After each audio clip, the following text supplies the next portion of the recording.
The classic stadium, the classic rivalry, the classic pitching matchup, and the classic New England autumnal day. Fenway Park, Boston, teeming since late morning with the hope that lives everlastingly in the heart of every fan of the Old Town team. They are here to see for the most anticipated pitching matchup since perhaps the season this cathedral opened. Today's heart of the Red Sox, Pedro Martinez, against yesterday's heart of the Red Sox, Roger Clemens. From Fenway Park in Boston, it's Game 3 of the American League Championship Series, the Boston Red Sox and the New York Yankees. With Joe Buck, Tim McCarver, and Bob Brenly standing by for the play-by-play, and alongside Steve Lyons, I'm Keith Olbermann. On the 6th of September, 1912, when the paint was still wet on brand new Fenway Park, Red Sox youngster Smokey Joe Wood put his 13-game winning streak on the line against the pitcher of his generation, Walter Johnson of the Washington Senators. Wood was a 1-0 winner. Not since then has there been such anticipation. Clemens, Steve, versus Martinez. This is unbelievable. This probably is the greatest pitching matchup that this stadium will ever see. And not just because they're two great pitchers going at it, but because of the history. Roger Clemens is the guy that owns almost every franchise record that this Boston Red Sox club has. He's the best pitcher in franchise history, going up against the guy that swooped in here to pick up the pieces after he left. We sat down with the starting pitchers of Game 3, the guy with 5 Cy Young Awards, Roger Clemens, against the guy who's the best pitcher of this year, Pedro Martinez.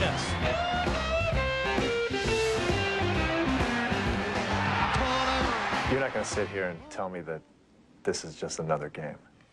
Well, I don't think this is just another game. I mean, I don't think this series is just another series. As an athlete and as a pitcher, you're going to go out there on center stage.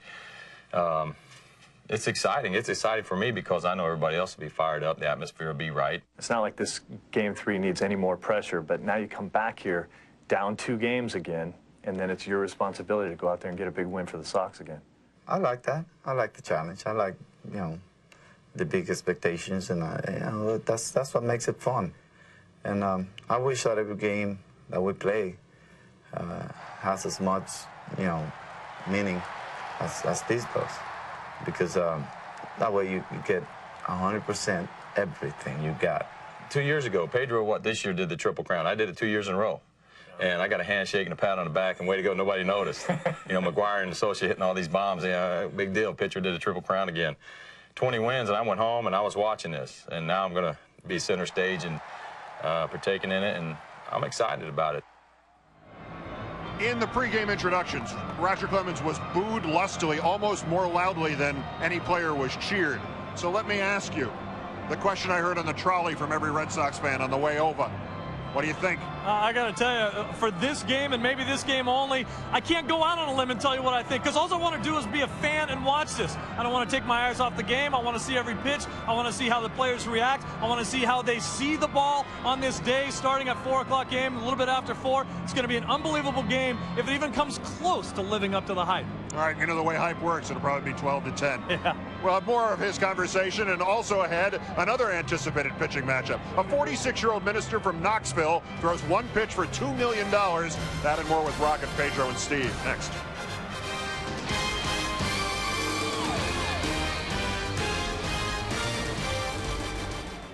Welcome back to Fenway Park. This might very well be Pedro's house now, as Roger Clemens will pitch for the Yankees here today. And as Keith Olbermann talked about, just a beautiful autumn day here in New England. Temperature in the 60s, and it couldn't be more pleasant here at the ballpark. It should heat up quite a bit when Roger Clemens goes to the mound for the Yankees this afternoon. He will be throwing to his catcher, Joe Girardi, and he will be throwing with a strike zone called by Rick Reed, who had a mild reception when he was introduced. They did boo him here at Fenway Park, blowing the call, admittedly so, in Game 1 of the ALCS at second base. He works the plate with Al Clark joining him. Dale Scott at second. Tim Tschida is over at third. Tim McClellan down the left field line. Dan Morrison down the right side. And while Clemens walks in, the Red Sox trot out to their positions, getting ready for the first inning of this Game 3. Cheers, where everyone knows your name, and everybody knows that guy's name in New England. Pedro Martinez ready to work to the New York Yankees, and a look at the Budweiser starting lineup for Joe Torre's crew. Chuck Knobloch will lead off at second base. We highlight Derek Jeter, the shortstop, who bats second, hitting .444 since the curtain came down on the regular season. Paul O'Neill hitting third and right. Bernie Williams cleans up. Tino Martinez at first. It's Chili Davis, the DH, batting sixth. Ricky Leday's in left. Scott Brosius hitting eighth at third base, and Joe Girardi catching and batting ninth. And a look at the Red Sox defensively. Same lineup Jimmy Williams has gone with throughout the postseason. Troy O'Leary, Darren Lewis, Trot Nixon across the outfield. Valentin, Garciaparra, Offerman, and Stanley. Veritek catching for Pedro Martinez. You see Offerman, no errors in 31 chances this postseason. This from a man that led the National League in errors 3 times. One of the key things for a hitter is to stay back, and nobody alters a hitter staying back like Pedro Martinez. 23-4, an earned run average of 2.07, 313 strikeouts and only 213 in the third innings. And his postseason, and following that game last Monday, 6 shutout, no-hit innings against Cleveland. And you see the scouting report on Pedro Martinez, an atom-charged movement on that fastball that he can work to both sides of the plate. Changes up and changes up on his changeup. In a very tight curveball, that gives him 3 outstanding pitches to attack this Yankees lineup.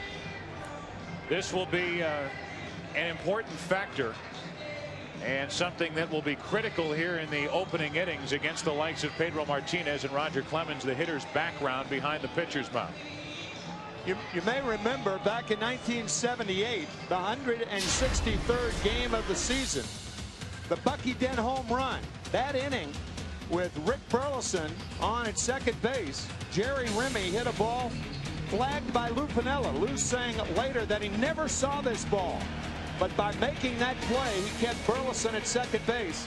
And Carl Yastrzemski was to make the last out, popping up in foul territory to Greg Nettles, and the Yankees won it. And with the shades already on, it's Trot Nixon out there for the Red Sox. You can think back to 1968 in Game 1 of the World Series between the Cardinals and the Tigers. Bob Gibson, Denny McClain, Johnny Sain and Bob Feller. Braves in Cleveland, Game 1 of the 1948 World Series. This matchup is along those same lines. Pedro Martinez and Roger Clemens. The Red Sox and the Yankees, Game 3. Yankees up 2-0, and away we go on a Saturday afternoon. Ball 1 from Martinez, and the broadcast also available in Spanish by utilizing the SAP button on your television. It'll be Knobloch, Jeter, and O'Neill here in the first inning for the Yankees. 1 ball, 1 strike. And as you might expect in our conversation with both managers today, as you get a look at that tough sun out in right field, both managers saying that they would more than likely play for a run early in this ball game. You don't figure to score a lot off of either starter. Up and in. That's typical from Martinez. Get Knobloch off the plate. 2 balls and a strike. Not only play for a run early, but perhaps bring the infield in with a runner on at third and less than 2 outs in the first or second inning. Knobloch with a count in his favor takes ball 3, 3-1. Knobloch only 4 out of 19 in this postseason. 1 RBI. Jeter, who we highlighted during the lineup portion of our broadcast on deck. The 3-1. Full count. That 1 RBI, a big one in Game 2. A couple of days ago, driving in Ricky Leday to tie it. And then Knobloch driven in by Paul O'Neill to win it.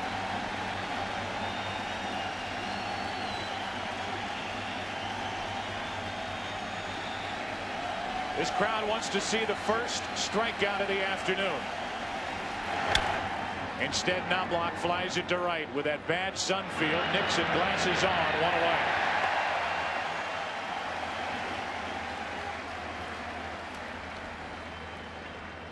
So the leadoff man is gone for the Yankees, and Derek Jeter will stand in.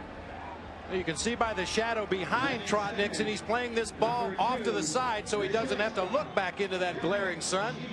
Gets himself in a good position, gets the sun over his left shoulder, and makes the catch. And now Derek Jeter, who is 8 out of 18 in the postseason, 3 of 7 in this LCS.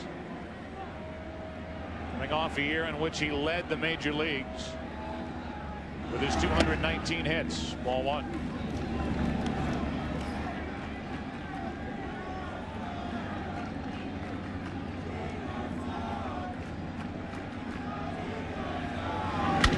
Hard hit and through the left side. Jeter is the first base runner of the afternoon. This matches the Yankees' number of hits the last time they faced Pedro Martinez. Chili Davis hit a home run in that game back on September 10th as Derek Jeter picks on the fastball up in the strike zone and hammers it to left field. That was a game in which Pedro Martinez, by the way, struck out 19 Yankees. Most Yankees ever struck out by an opposing pitcher. And you said that night on the telecast, and you asked Joe Torre about it before the game, that was as dominating an effort as you've seen by any pitcher, and that includes perfect games, and that includes no-hitters. That's the night Pedro Martinez had at Yankee Stadium. It also includes Bob Gibson's 17 strikeouts in Game 1 of the 1968 season. 1 on, 1 out. Paul O'Neill took a strike from Martinez. I said season, I meant World Series when he struck out 17. Pedro Martinez dealing with O'Neill. Got what was the game-winning RBI in the 7th inning of Game 2 on that flare hit against Real Cormier.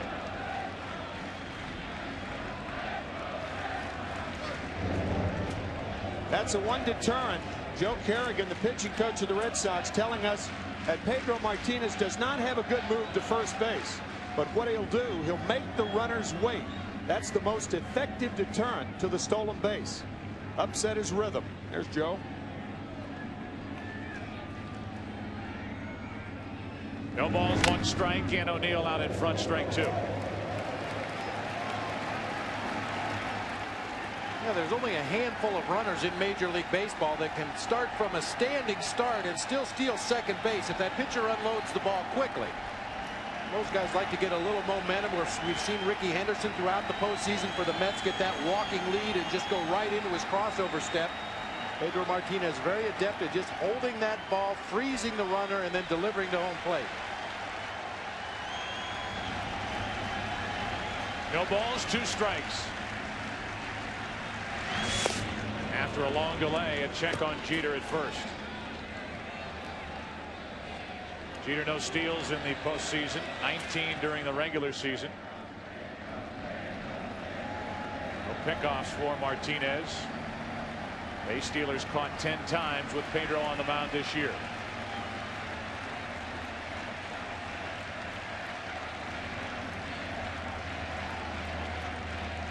The 0-2. Not close. 1 ball, 2 strikes, and O'Neill with Bernie Williams on deck. Start to think back through this series and the way Joe Torre managed. He had to use Mariano Rivera for 2 innings in Game 1 to slow down a red-hot Red Sox team. Then in Game 2, the Yankees really wanted, needed, and got that game. As opposed to being 1-1 in this series, facing Pedro Martinez today. They're up 2-0. And O'Neill flies 1 to center. Darren Lewis, the easy play, 2 out.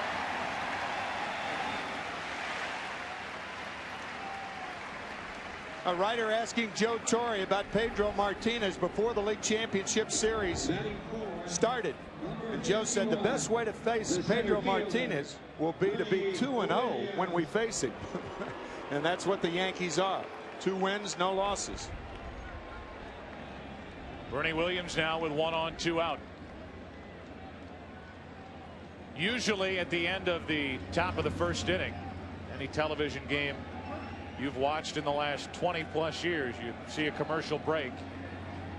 We are going to stay here after the Yankees make their final out in the top of the first, whenever that may be, and listen to the live reception for Roger Clemens as he stomps to the mound.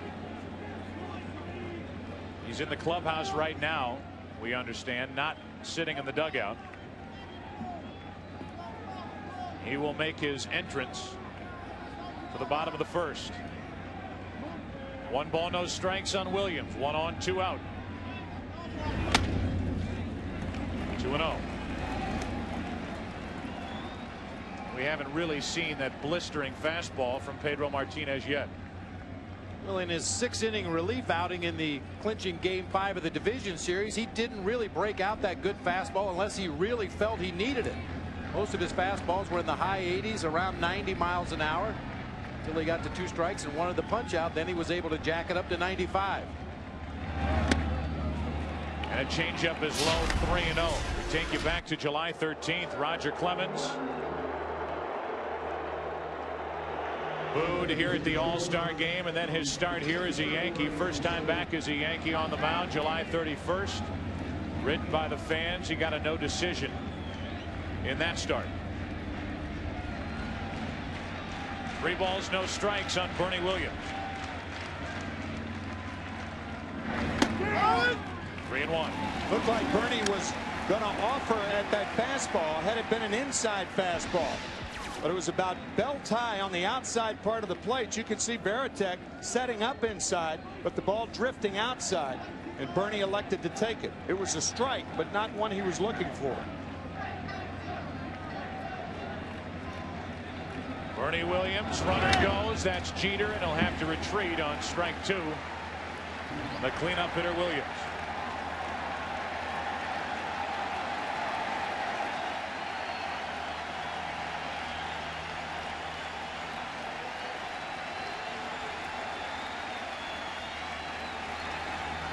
He's thrown 2 changeups so far. The one thing about Pedro Martinez, he can get any of 3 pitches over.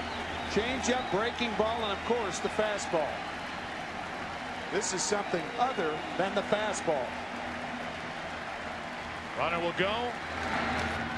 Williams strikes out. And a scoreless first inning for Pedro Martinez and the Boston Red Sox, down 2-0. On the breaking ball, Williams goes down and 2 fall. So that ends the top half of the first inning. 1 hit by Jeter. He is left on. And the Yankees fail to score in the first inning against Martinez. Home plate umpire Rick Reed is out there talking to Roger Clemens.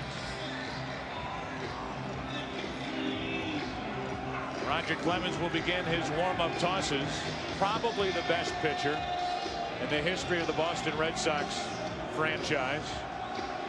Don't forget they had Cy Young, who pitched in a Red Sox uniform. Have another donut, Roger. The winningest pitcher here at Fenway Park as a Red Sox pitcher. Matter of fact, far and away the winningest. Roger has won 96 games as a Red Sox in this ballpark. In second, Louis Tiant won 76 games. Both pitchers who were in Red Sox uniforms and eventually ended up Yankees. We look at the Budweiser starting lineup for the Boston Red Sox. Roger Clemens will face Jose Offerman at second base. Then John Valentin batting second and third. Jason Varitek moves up to the number 3 spot. Then Nomar Garciaparra tried to beat the Yankees single-handedly in Game 2. Couldn't pull that off. Troy O'Leary's in left field. Mike Stanley is in there at first base. Daubach slips down to the number 7 spot. Darren Lewis is in center. And Trot Nixon is in right field batting 9th. And by now, perhaps you are familiar with the Red Sox lineup. It's the same. I beg your pardon, the Yankee lineup. It is the same. Ricky Leday in left field. Bernie Williams in center field. Paul O'Neill in right. Scott Brocious at third base. Derek Jeter at short. Chuck Knobloch and Tino Martinez on the right side. And Joe Girardi. This is Girardi's 4th game that he has started in the 6th that the Yankees have played in postseason. See the numbers on Roger Clemens this season. Highest ERA of his career at 4.60 in Game 3 of the division series. Went 7 strong innings, gave up only 3 hits, did not allow a run. And as you mentioned, Tim, his career here at Fenway Park, the most victories by a Red Sox pitcher with 96. He's not the same Roger Clemens that pitched here for the Boston Red Sox. He still has 2 fastballs, a 4-seamer that he'll work high in the zone, and a 2-seamer when he wants to get a ground ball. That slider has been a dangerous pitch for him this year. Not always getting it on the outside part of the plate, and he also has that split finger fastball that he will use more often against the left-handed hitters, the slider more often against right-handed hitters. Jose Offerman will lead off against this 37-year-old right-hander from Texas. Offerman, who is 5 out of 10 in this LCS and overall 429 in the postseason.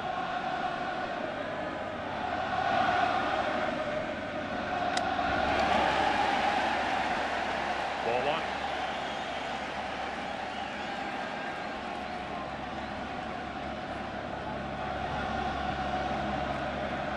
It ain't Larry, it's Roger.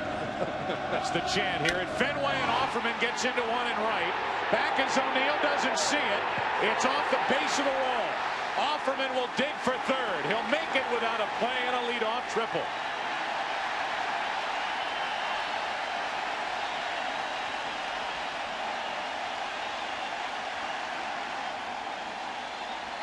Somewhere in the United States, Lou Pinella's watching and remembering 21 years ago when he made the play in right field. Paul O'Neill doesn't see the ball.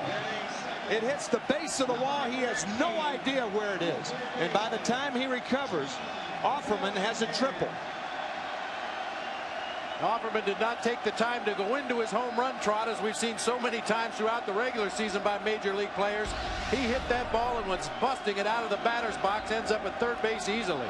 Guy who hit 11 triples during the regular season at third with nobody out. Valentin takes a ball. Well, the Red Sox had numerous opportunities in Game 2. 1 out of 12 with runners in scoring position, but they stranded 13 runners in a 1-run loss.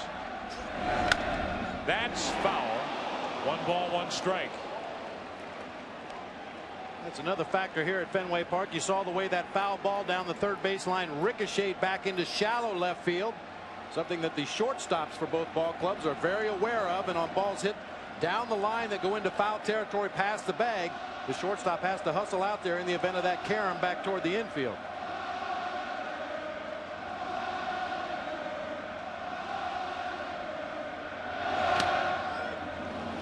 Strike 2 on Valentin.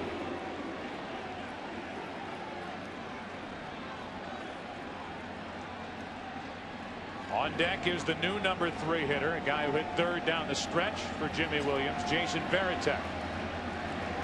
Runner at third with nobody out.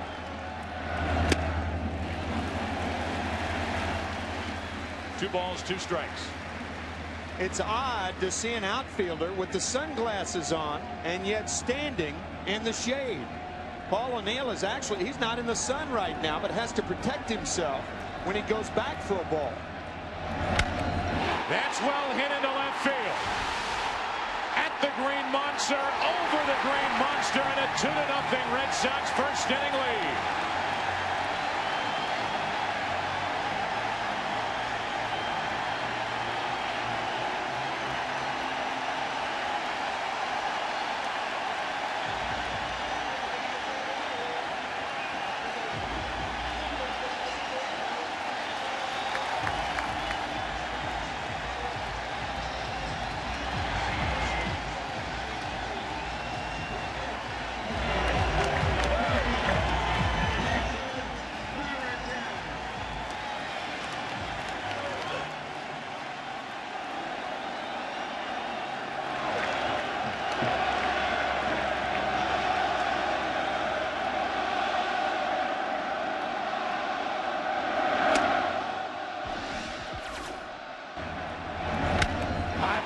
From Roger Clemens, just didn't get it up high enough. Left it right there in John Valentin's wheelhouse. He lifted it high in the air to left field over the monster. That misses the outside corner. 1 ball, 1 strike on Varitek over the 37-foot wall in left center field. As the former teammates hook up, it's Valentin who wins this battle with Clemens. And now the 1-1 pitch to Varitek.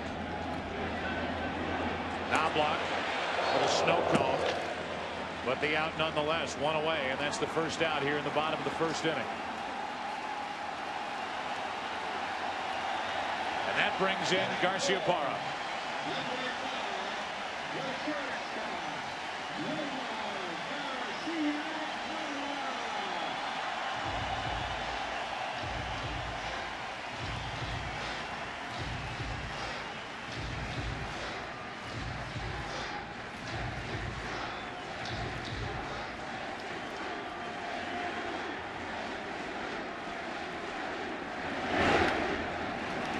to Garciaparra.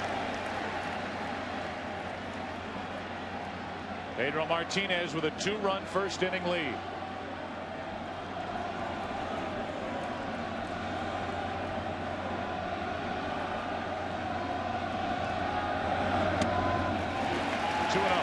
Clemens trying to keep the ball away from Nomar.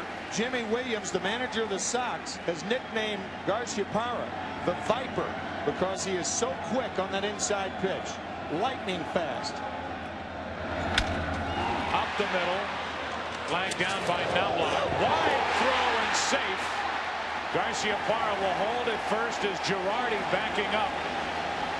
Keeps him at first instead of Nomar scampering down to second. 26 errors on the year, and a throwing problem that has been in remission resurfaces. You can even see Knobloch going down sidearm to try to make this flip across to the first baseman. Tino Martinez pulls him way wide of the bag. Heads up play by Joe Girardi to be right there to back up that errant throw and hold Garciaparra at first base.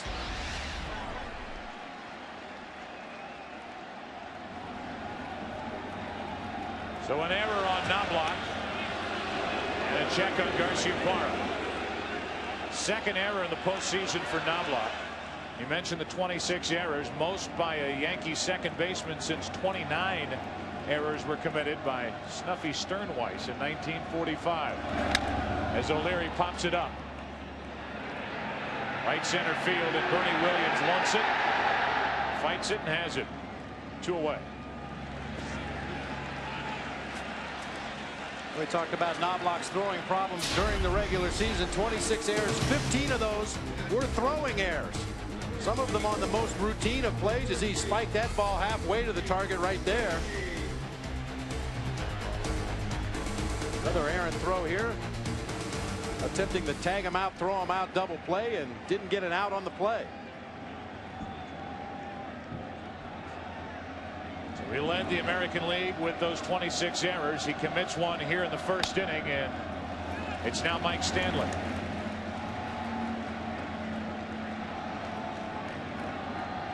Stanley, really, who made his name with the Yankees, goes in the opposite direction as he works now for the Red Sox. 1 on, 2 out. 1 ball, 1 strike. Chuck Knobloch has been seeing a sports psychologist to try to help him with that problem. The first half of the year, he just ignored it. He approached it like, what problem? I don't have a problem.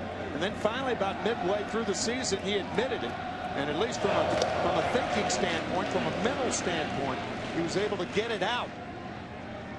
But he still has that problem, as you just saw. 1 ball, 1 strike on Stanley.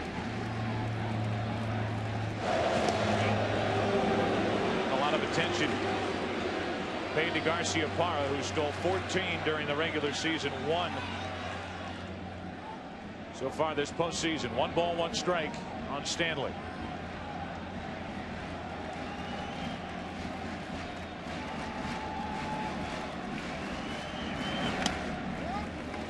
Missing inside, 2-1.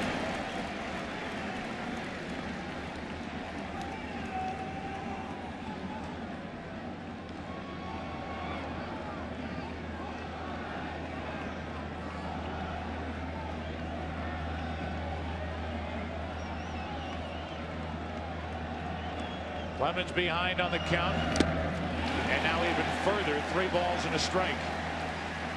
In the 30 starts this year for Clemens, he allowed first inning runs 20 times. Joe Torre talking to us before the game about trying to channel all of those emotions that Clemens brings with him to the ballpark day after day, and if it's not channeled in the right direction, he can be all over the place. He's allowed a triple, a home run, an error keeps the inning alive, and now the 3-1. Full count, and Garciaparra will take off.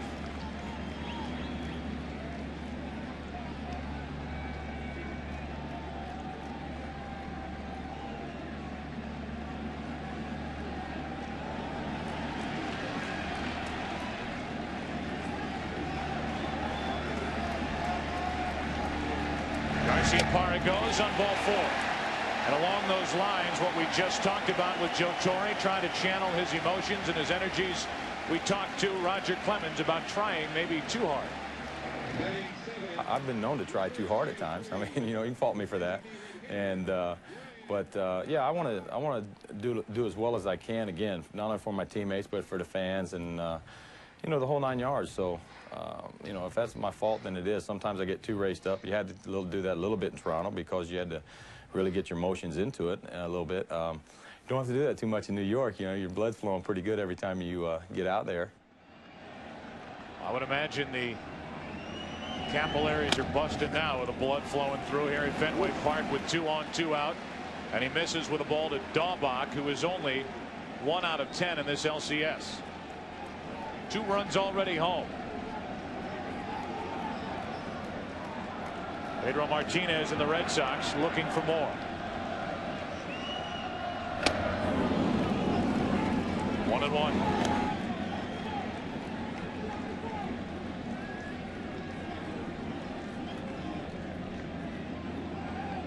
22 pitches already here in the first inning for Roger Clemens.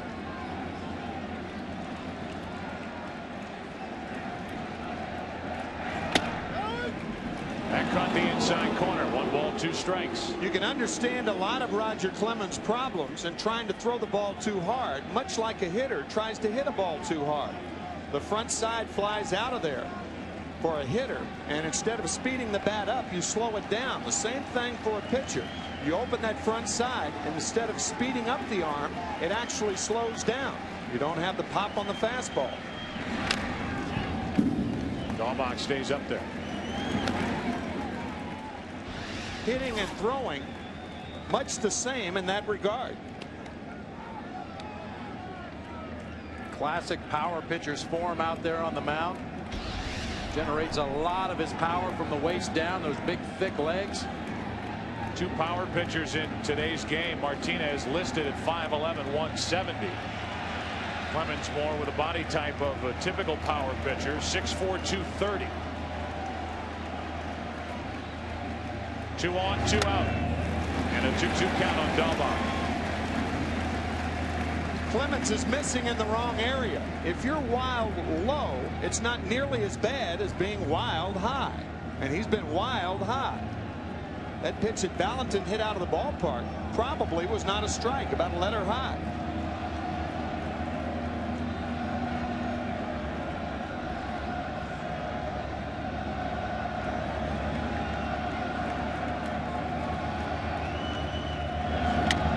Got him over the outside corner, and the first inning is over in this pitcher's duel.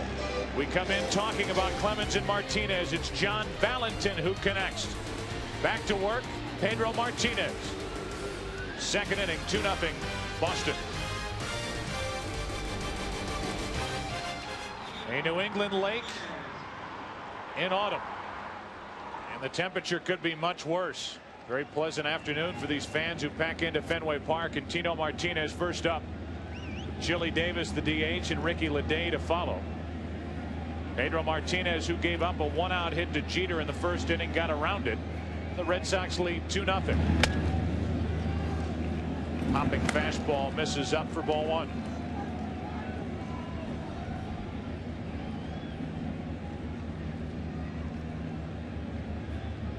Tino Martinez with that solo home run in game 2, way out in front of a changeup. 1 ball, 1 strike. I wonder what the humidity is today. Anybody know the humidity? Oh, it's 65%. Temperature 66 degrees. The wind is blowing toward the monster. 1 ball, 1 strike, and who says you can't throw back-to-back changeup? Strike 2. He might throw another one. Such great arm action on this changeup. Everything that a hitter sees tells him to swing at a fastball, and it just seems like that pitch will never get to the plate.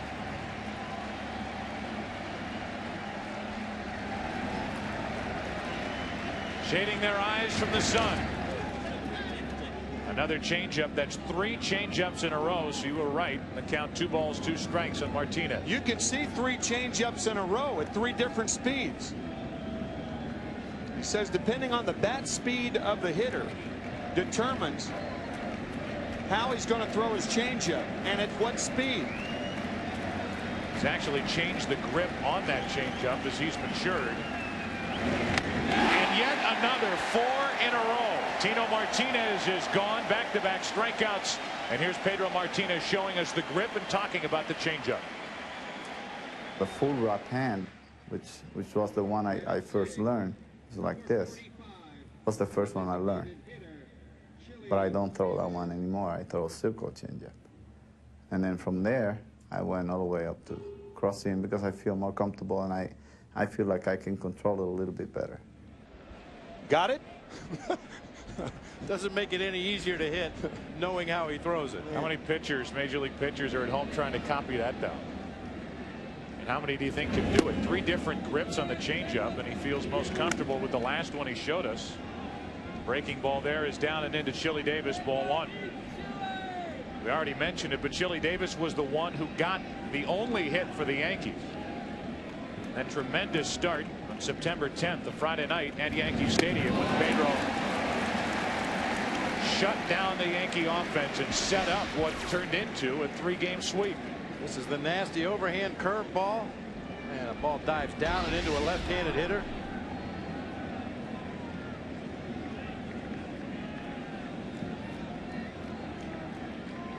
One ball, 1 strike, 1 out, nobody on. What kind of a night was it for Pedro Martinez? Joe Torre told us when he was on the bench watching that September 10th game. He saw his hitters go up, turn around, come back. Most important thing, he said nobody complained. Not about the umpire. Not about anything.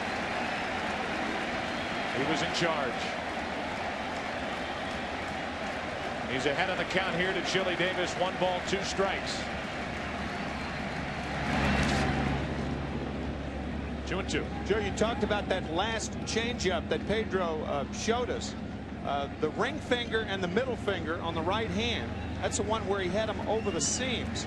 What he does is he uses those seams for leverage, and you can understand why that changeup, or that particular changeup, is the one that he throws when he needs a strike. One will he give Chili Davis on a 2-2 count. Goodbye. 3rd strikeout in a row for Pedro Martinez. 2 up, 2 down in the 2nd.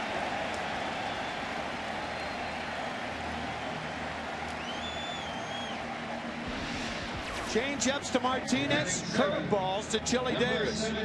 Talk about getting a read on a pitcher. You just can't do it. That curveball breaks so sharply and so late.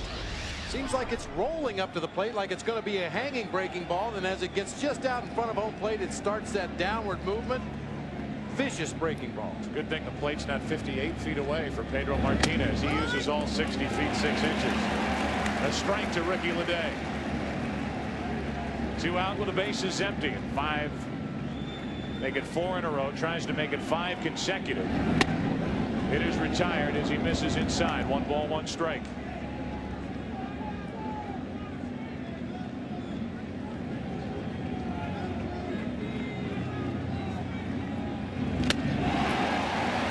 Change up 1 and 2. Could it be 4 consecutive strikeouts?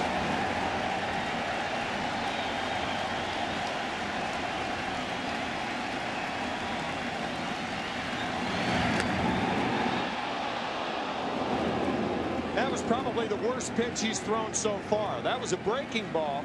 It didn't go down. It just kind of laid on the outside part of the plate to Ricky Leday. Fortunately for Martinez, it was outside. 4 strikeouts in a row. With big brother Ramon clapping over in the Red Sox dugout, Pedro Martinez strikes out the side. Martinez, Davis, Leday. 2-0 Boston in an 1.5. Roger Clemens back to the hill. He gave up 2 runs in the 1st inning. A 2-run home run hit by John Valentin. Let's go down to Steve Lyons. Steve. Well, Joe, I talked to Brett Saberhagen, the Game 4 starter for the Red Sox, and he says he doesn't think that Pedro has his great fastball today. That's why you're going to see him spot the fastball, throw a lot more breaking balls and a lot more changeups today. All right, Stephen, I would say the pitches in the first 2 innings corroborate that story. Absolutely. And that's not to say that Pedro will not find his good fastball as this game goes on and he starts to loosen up. He said in that 6 innings relief appearance against the Cleveland Indians, his fastball came about as his back loosened up. In about the 3rd inning of work, which was the 6th inning, as he entered the game in inning number 4. Darren Lewis is quickly in the hole 0-2 with Trot Nixon. And Offerman, who started it well for the Red Sox with a leadoff triple in the 1st inning to follow. With Darren Lewis at the plate, if you are fortunate enough to get seats behind the first base dugout, pay attention, because Darren Lewis has a tough time getting around on pitches, and if you're in the dugout or above the dugout, pay attention when number 20 is at the plate for the Red Sox. 1 ball, 2 strikes. Now, Lewis has always been an opposite field hitter, even going back to his days with the San Francisco Giants, and Paul O'Neill, the right fielder, is drawn in from his right field position, a little shallower, trying to take away some of those little humpback floaters out into shallow right field. 2-2. That's the reason that the Yankee pitchers do not throw Darren Lewis any off-speed pitches, because you really go against the defense. That's the area that Bob was talking about, at shallow right center.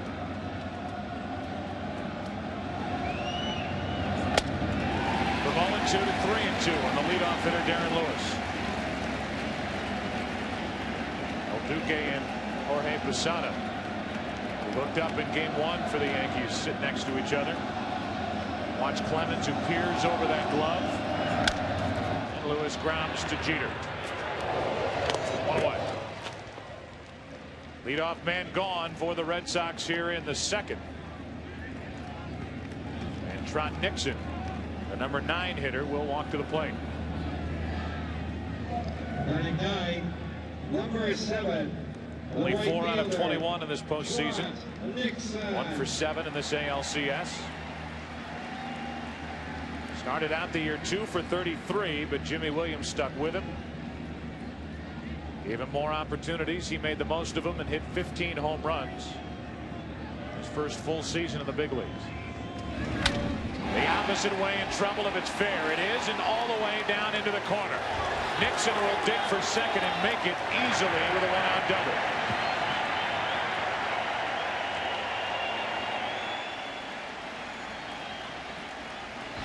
Sometimes a hitter will go up and he won't necessarily look for a particular pitch, but look in a location. And Trot Nixon can't hit a ball down the left field line with that much authority unless he's looking away on the first pitch. You can see right there, that action right there. See where his head is? Head right down on the ball. You can't hit a ball like that down the left field line unless you're looking away. So a runner in scoring position for the Red Sox with Offerman, who takes strike 1.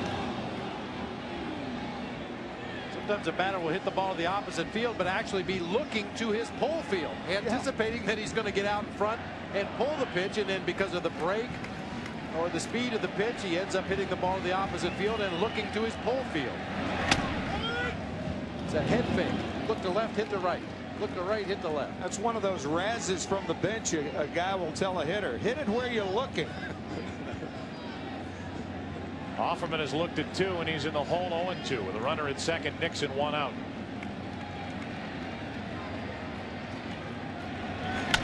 The opposite way and a base hit. Nixon will have to hold at third. It's first and third, 1 out. Offerman now 2 for 2 in this game, and 7 out of 12 in this ALCS. Who said they overpaid for Jose Offerman? This is more a situation with 2 strikes, just fighting the ball off, a high fastball. Offerman pulls his hands in close to his body, just punches that ball through the hole in the left side. And another RBI chance for John Valentin. Valentin homered his first at bat in Game 4 of the division series. He also homered in his first at bat, went on to hit another home run amongst his 4 hits and 7 RBIs in that ball game. That was last Saturday. Seems like the Red Sox like Saturday games when they're down 2-0. That started their run against the Indians. They'd like to start one against the Yankees as Valentin takes a ball. We take you back to the first inning after a triple by Offerman. Then into the netting above the green monster in left center.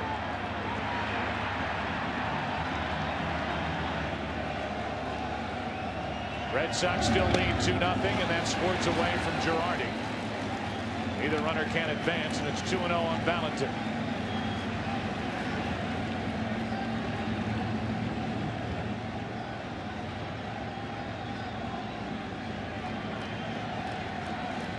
As you can see, the sun, for the most part, has done its damage. Perhaps on that ball hit by Offerman the first time up. Unless the ball is hit to deep right center field, I don't think the outfielders will be affected. And the hitters, for the most part, are seeing the balls pretty well right now, as Valentin will attest. So will Clemens. The 2-0 pitch came up and clipped him after he tapped it foul. 2-1. Joe Torre talking to us about this very situation with a runner at third, less than 2 out. Clemens throughout his career has had that uncanny ability to stop the opposition from scoring, at least in a situation like this. You might get the 2 out hit against him. He bears down with the runner at third and less than 2 away.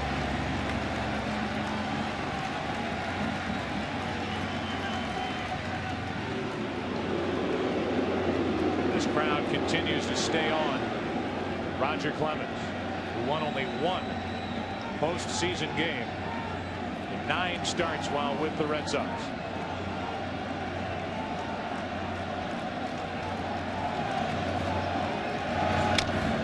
To the shortstop. Jeter's only played at first. It's 3-0 Boston. And to score is Nixon. And Valentin has driven home all 3.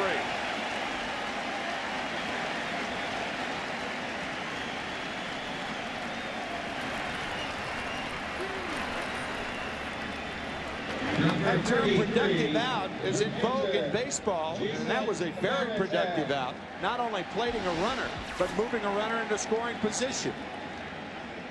With those middle infielders playing back for the double play, just a little chopper anywhere in the middle of the field is going to get a run home. That double box, you can see the runner at third, Nixon, in the lower right. It was just hit so slowly, no chance for a double play. The easy RBI ground out. As Tim mentioned, now it's Offerman at second with 2 away. And Veritek another chance. Takes a ball.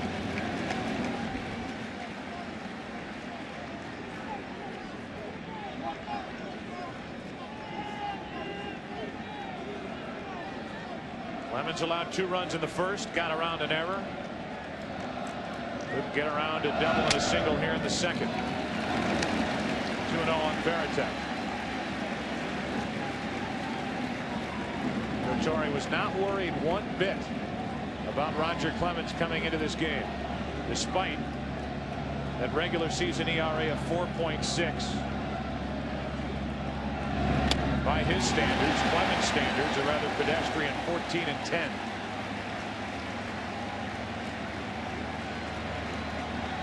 When Clemens faced the Red Sox, you see Garciaparra on deck. He faced them on July 31st. Veritek went 2 for 2, a single and a double. 3 balls, no strikes. 3-1.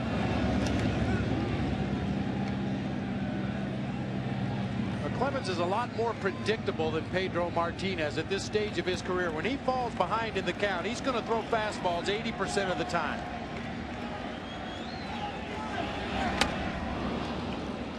From 3-0 to 3-2, 95 miles per hour from Clemens. We have yet to see Martinez hit anywhere close to that on the radar gun. Fastball on the 3-1 count, particularly with Garciaparra on deck.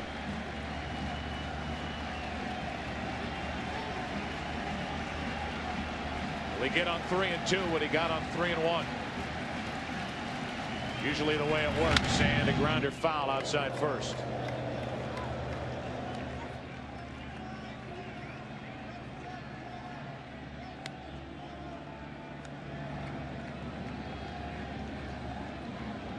Red Sox doing already in this game 3 what they couldn't accomplish in game 2. Struggling with runners in scoring position, and Jimmy Williams' crew left 13 on. They did leave 2 on in the first. It scored 2 on the home run and now have a run on 2 hits here in the second.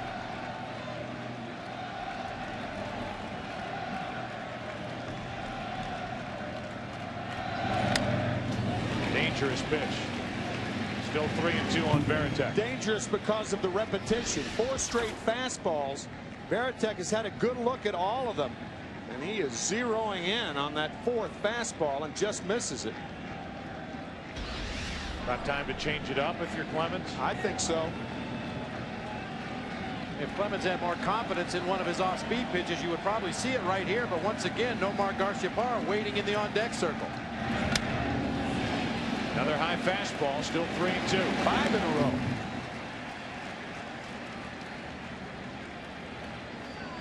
Number 50 coming, another 3-2 delivery from Clemens.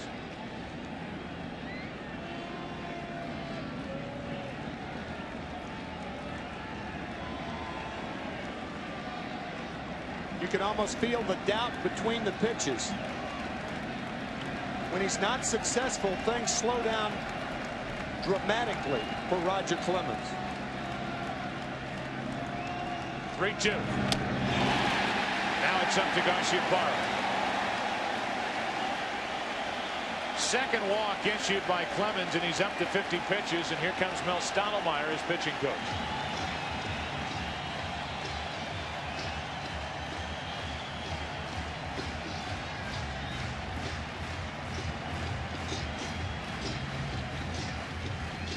One thing Joe Torre and Mel Stottlemyre will tell you is that Roger Clemens, the 5-time Cy Young Award winner, hasn't acted like a 5-time Cy Young Award winner in that, taking away what he does on the mound, his attitude has been very good with the Yankees from the start. Whatever you need. You don't want me to pitch game 1 of the division series, just tell me when you want me to pitch. You want me to come out of a game, you don't like the way I'm throwing, I'll come out, or let me stay in and try to work on some things. But he has been a pleasure for Stottlemyre and Torre to work with this season, although it has been a down year on the mound for Rocket.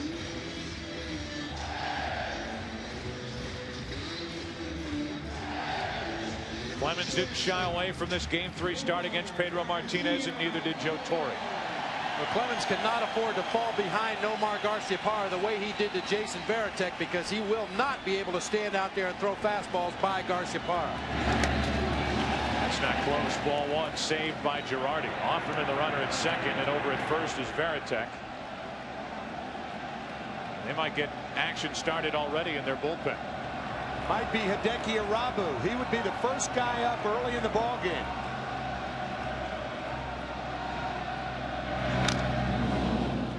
One ball, 1 strike. And there's Arabu. Has not appeared this entire postseason, nor has he in any of his time with the Yankees. Left off the roster before. He's been on for both rounds in 1999, but unused. A 1-1 into the left field corner. That ball is down. Here comes Offerman to score. Over to third is Varitek. They'll hold him there. RBI double, 4-0 Boston.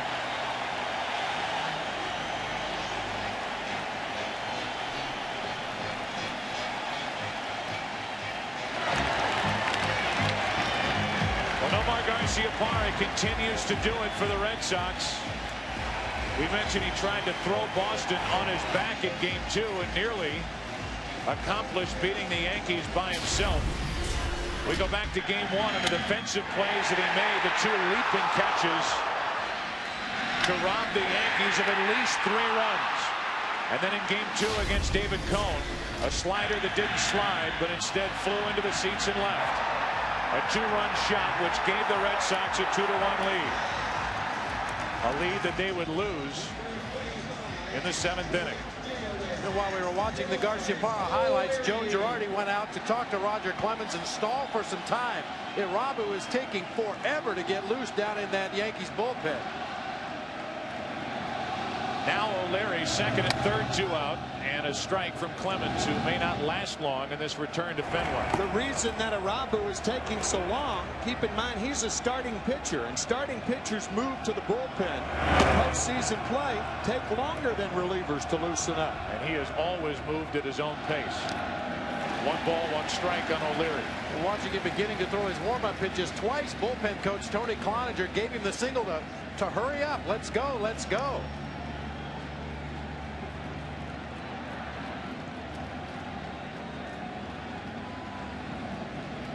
Clemens now facing O'Leary.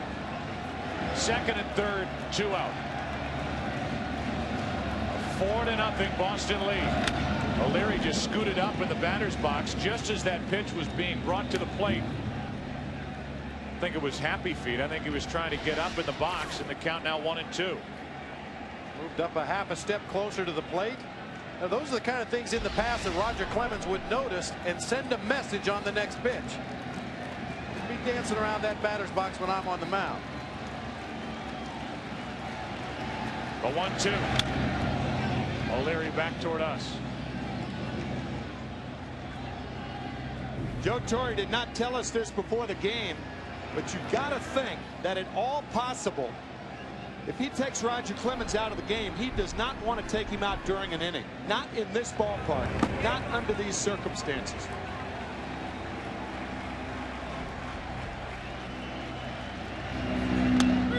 O'Leary's caught looking, and the inning is over. The Red Sox get 2 in the 1st. The Red Sox get 2 in the 2nd against their former ace Roger Clemens. Lead by 4 after 2. Back after this from your local Fox station.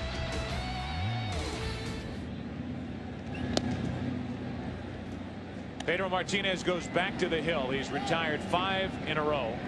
The 27-year-old Dominican right-hander, who takes on the 37-year-old Texan here this afternoon, has a 4-0 lead. Tail of the tape for this heavyweight match of sorts. Clemens actually turned 37 earlier this season.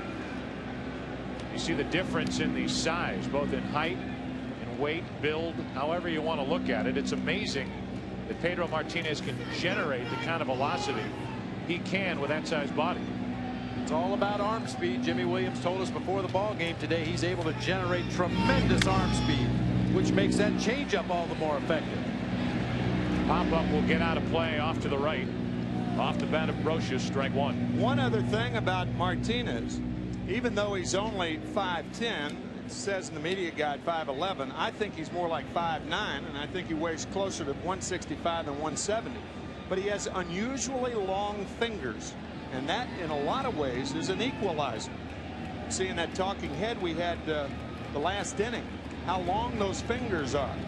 Sandy Koufax, a guy who had long fingers, could wrap the curveball. Doc Gooden, a young Doc Gooden, the long fingers to wrap the curveball. Well, Martinez not only wraps the curve, but can hold that changeup in a very deceptive way for the hitter.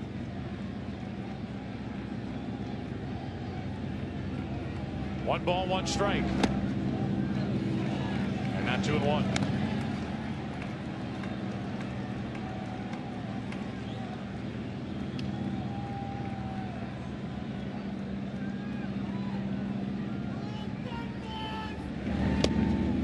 Three balls and a strike.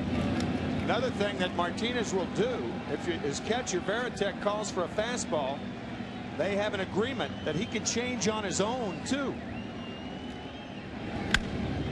And a pop-up left side should be handled. O'Leary calls up Garciaparra, dances underneath it, and that's 6 in a row retired. Talk about changing a grip mid-motion. Here's Pedro Martinez describing what he can do. I went across him because from there to here it's easy to go. So I don't need to pretty much change the ball in my glove. Right in the middle of my delivery, that's just, at the time I'm going up, I could just switch and I'm right there. And so you change on your own? Okay. On my own. There's a strike into Joe Girardi.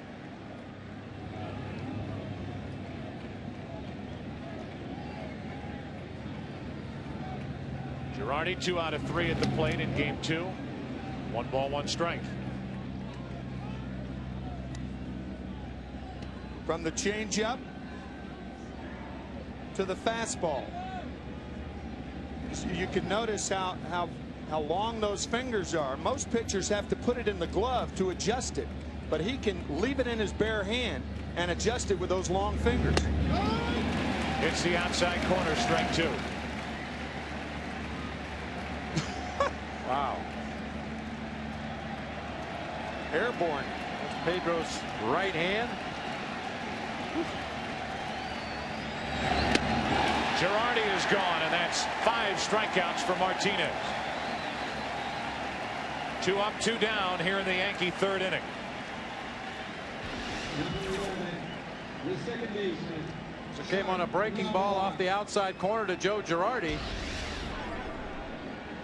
That may seem like a simple thing. Pedro was talking about the ability to change that grip from fastball to change up back and forth as he deems necessary. But some pitchers, as you mentioned, Tim, they have to fan their glove open to get that circle change up grip. It's something that's very easy for a hitter to detect, or the coaches from the benches to detect, but you can't do that against Pedro. That misses for ball 1 and Knobloch. I think it's very important to go back to what Steve Lyons told us, is Martinez is obviously having fun out there on the mound, which he does every time he takes the ball. Pedro Martinez is working here in the first 3 innings without that overpowering fastball as he misses. 2 balls, no strikes on Knobloch. How proud little brother was of the way 31-year-old Ramon Martinez, his big brother, pitched in game 2. Tried to get through 7, through 120 pitches at number 120. It was a game-tying hit by the man at the plate, Chuck Knobloch. 2 balls and a strike now on the Yankees second baseman.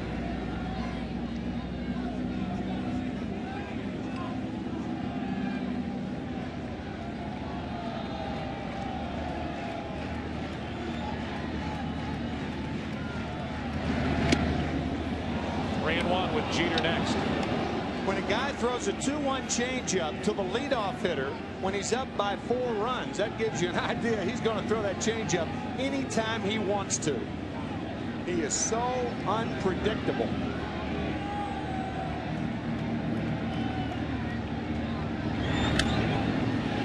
Jammed him with an 88-mile-per-hour fastball on 3-1. I think that's a byproduct of all the changeups that he's thrown in the early going of this game, right? Suddenly that 88-mile-an-hour heater looks like about a 98-mile-an-hour fastball because you're so used to seeing the breaking ball and the changeup.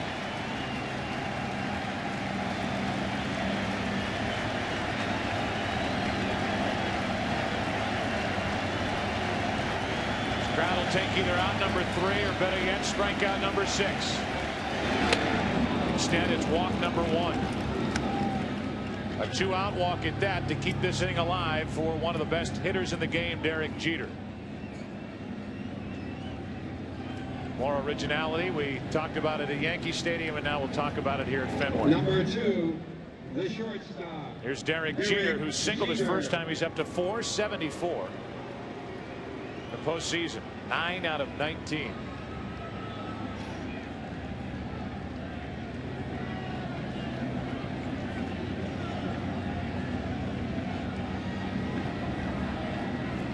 Nothing Boston, 3rd inning, game 3. Yankees up 2 games to none. Strike 1 on Jeter. Now, Jeter's the one guy in the Yankees lineup that figures to be less susceptible to Pedro Martinez off-speed pitches. He stays inside the ball so well, stays back so well, and he's willing to hit the ball in the opposite field. Those kind of hitters don't get fooled as often on the straight changeup.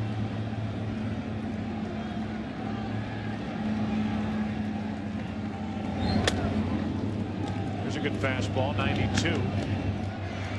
But it misses. 1 ball, 1 strike. Pedro Martinez, who earlier this year broke Roger Clemens' single-season Red Sox strikeout record, which was 292. Pedro Martinez in the end struck out 313. Slow roller is foul, and now Jeter's in the hole, 1-2. Changeup, fastball, changeup.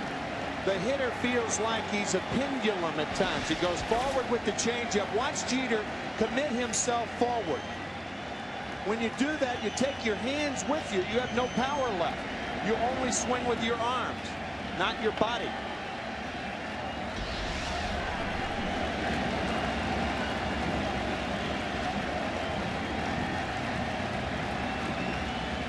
Jeter set up at a ball and 2 strikes.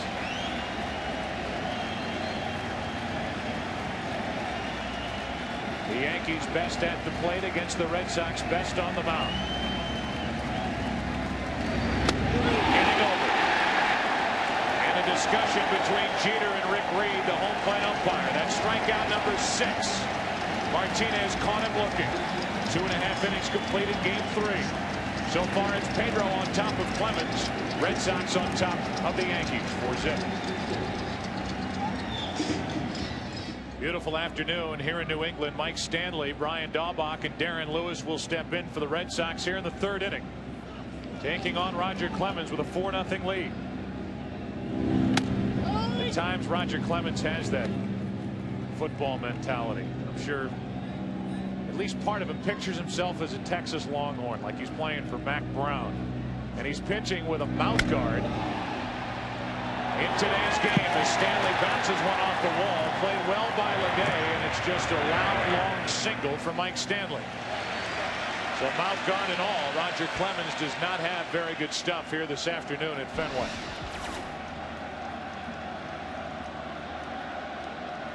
Inside part of the plate. All the football mentality. That ball was hit hard.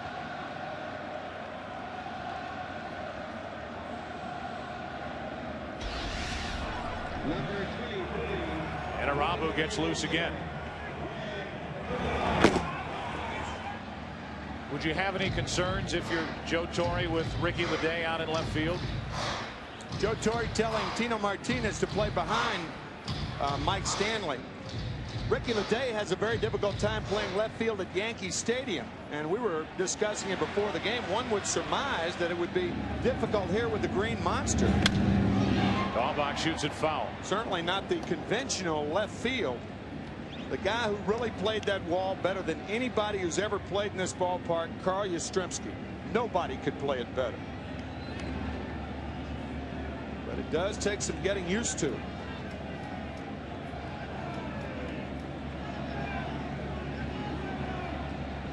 Valentin already shot one over that 37-foot high wall and left. First they had Martinez, and you talked about it, go behind the runner. Stanley then, just before that first pitch, he came running in and is holding against Stanley, and we might get a pitching change, and this crowd will go crazy. Yeah, and you know Joe Torre does not want to do this. Clemens is probably gone. This has got to be tough. I mean, obviously you're thinking of the team and not Roger Clemens, but this has got to be tough for Torre.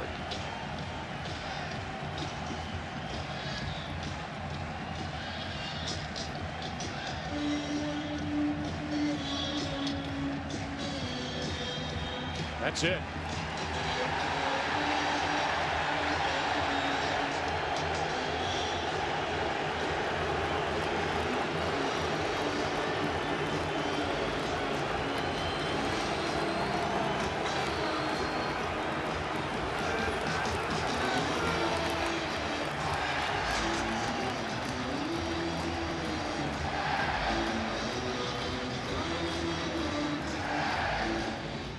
Well, what was billed as a heavyweight fight, a matchup between Roger Clemens and Pedro Martinez, has been lopsided. It's over. They threw in the towel. The fight is over, head to head. Now the teams battle the rest of the way. Martinez remains, and now Hideki Arabu is on the mound for the Yankees. Yeah, there's no bullpen in boxing. No. Bring in the left-handed jabber.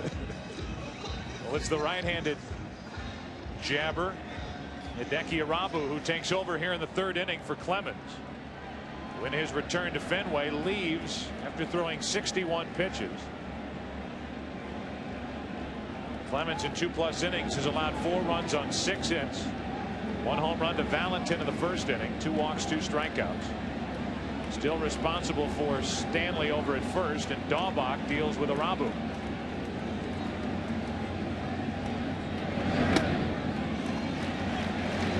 takes a ball, 1 strike. You have to wonder if, outside of ineffectiveness, injury is more at the root of Roger Clemens exiting here in the 3rd inning than anything else. I think that's a good point, Joe, and a possibility. We're not saying that that is true, but I think it's a possibility. Roger Clemens, back in late April, had a sore groin. Bob, you were talking about the big frame and the big legs and everything before. He is often subject to leg pulls, hamstring pulls, and groin pulls. There are some of the Yankees that think that groin never healed. And just his body language going into the dugout, and obviously not making excuses for him, but body language, it looked like he was favoring the left side. We don't know that for sure, but it's a possibility. At any rate, he's gone, and Arabu has run the count to 3-1 on Daubach, with a runner at first and nobody out. And now a full count.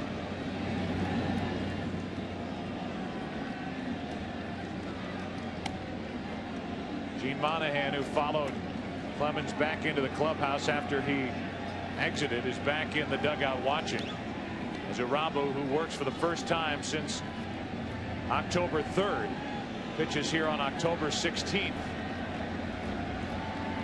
Expect him not to be very sharp here at the start. The 3-2 is hit high and deep into right. Well hit into the corner. This ball is gone. A home run, Daubach. And it's 6-0 Boston.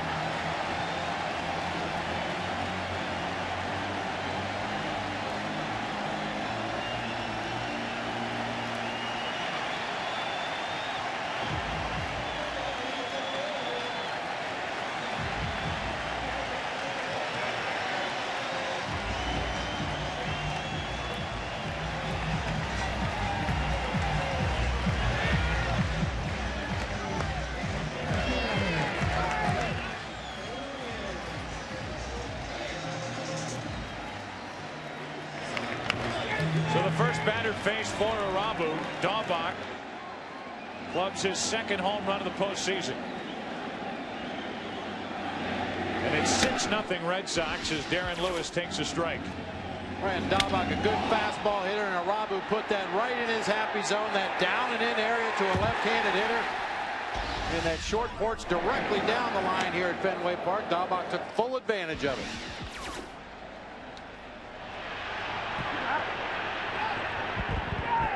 Police and the reserves watching that ball sail out of here. The 1-1 pitch off the plate to Jeter. It's a terrible hop. Good play. 1 out. And Lewis is 0 for 2. And now 0 for 8 in this ALCS. That had to feel good for Daubach, who from the 1st of September on had been 14 of 79, including the postseason before that home run. And here's Trot Nixon, the number 9 hitter, who doubled and scored last inning.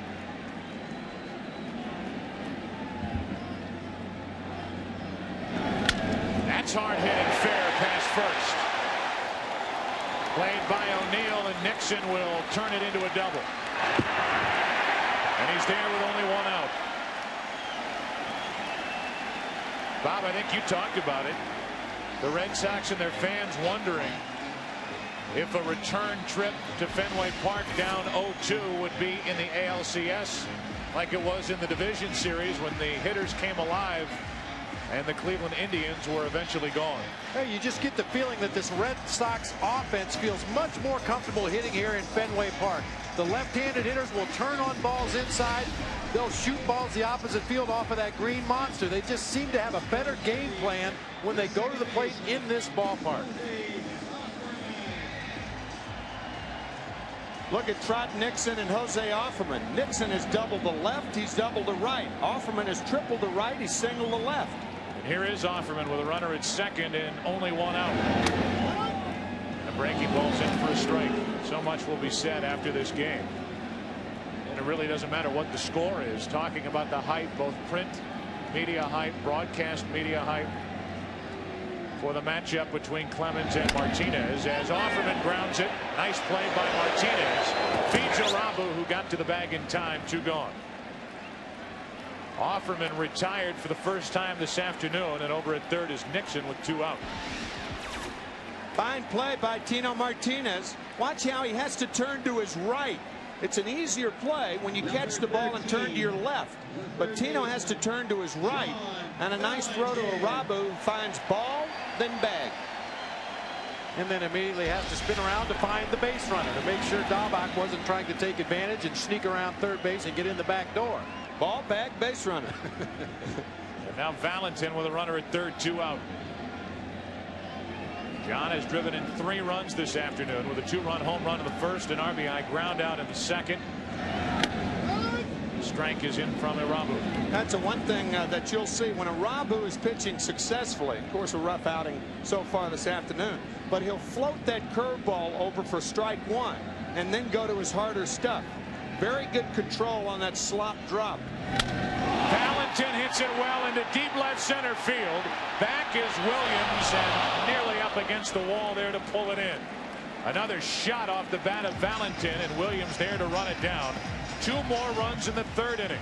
2 in each frame. And after 3 innings here in game 3, Red Sox down 2 games to none, leading this one 6-0.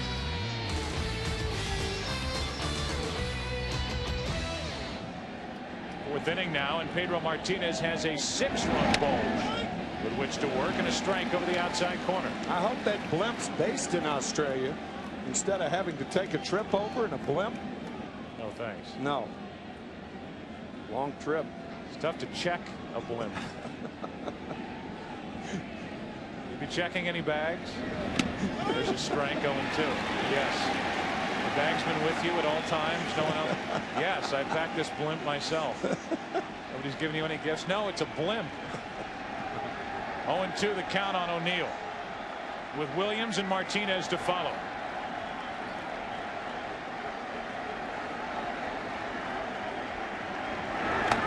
Strikeout number 7. Back to July 13th, and Pedro Martinez with that sensational All-Star game start. Struck out Barry Larkin. Struck out Larry Walker. Struck out Sammy Sosa to end the first inning. He got Mark McGwire. And then Jeff Bagwell at the front end of a strike him out, throw him out double play. So 5 strikeouts in the 6 outs he recorded. That was the good news. Then he made 1 start, was terrible against Florida after the All-Star game, and went on the 15-day disabled list. For a guy, Pedro Martinez, who had 15 wins at the break, all dreams of a 30-win season were finished when he went on the DL. And Bernie Williams and the Yankees are wondering how big this plate's going to get. They keep looking back at Rick Reed like, come on. That thing's growing here in the 4th inning. What does that tell you about what they think of Martinez, with Williams trying to bunt his way on? Strike 2.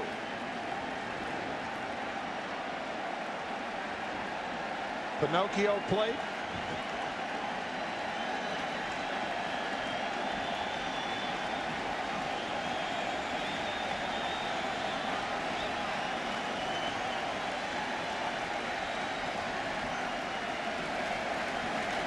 Looking for strikeout number 8.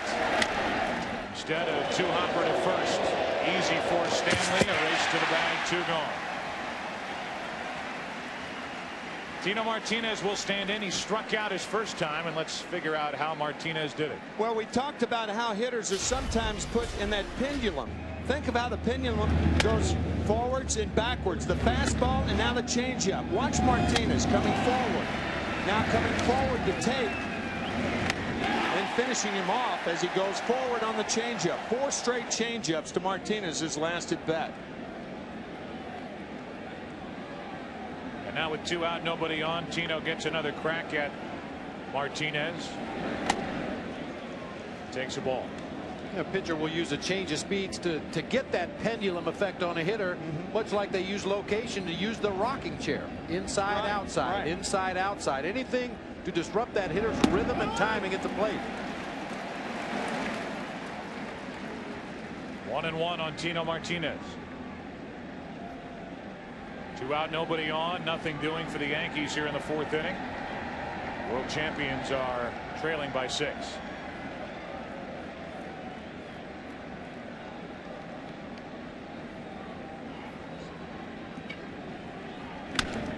That's foul. Dan Duquette is the general manager here for the Boston Red Sox. Came under heavy fire after taking over in January of '94 when he let Roger Clemens walk away after the '96 season.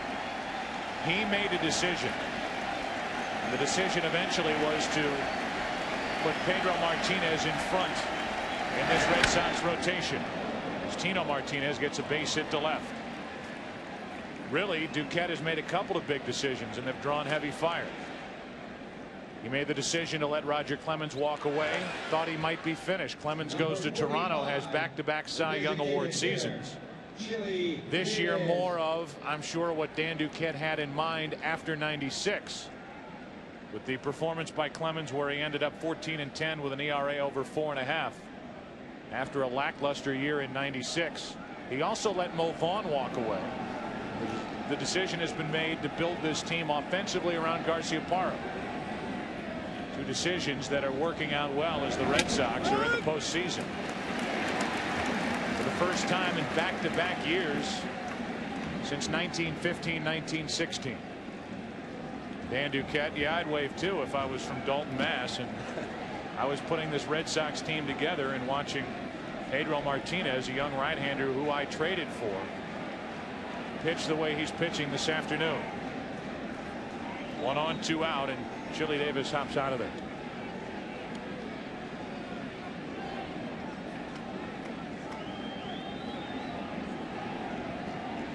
Dan Duquette, who, by the way, acquired Pedro Martinez twice in his career. While with Montreal, he got him from the Dodgers for Delino DeShields. The 1994 season, was there through '97 when he won the Cy Young. And after Duquette came here to the Red Sox, he ended up trading prospects to get Martinez and stick him at the top of this Red Sox rotation. Strike 2 on Chili Davis.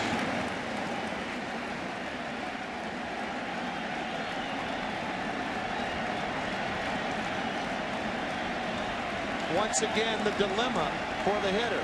Do you stay back for the changeup or go forward for the fastball?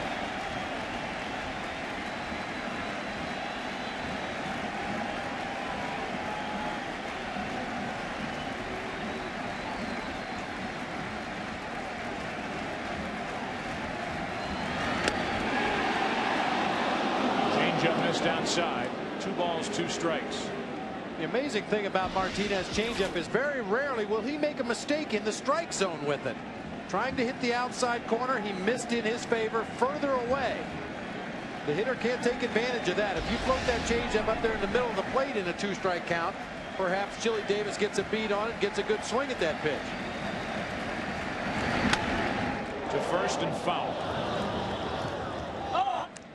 Go back to the time Pedro Martinez was in a Dodger uniform.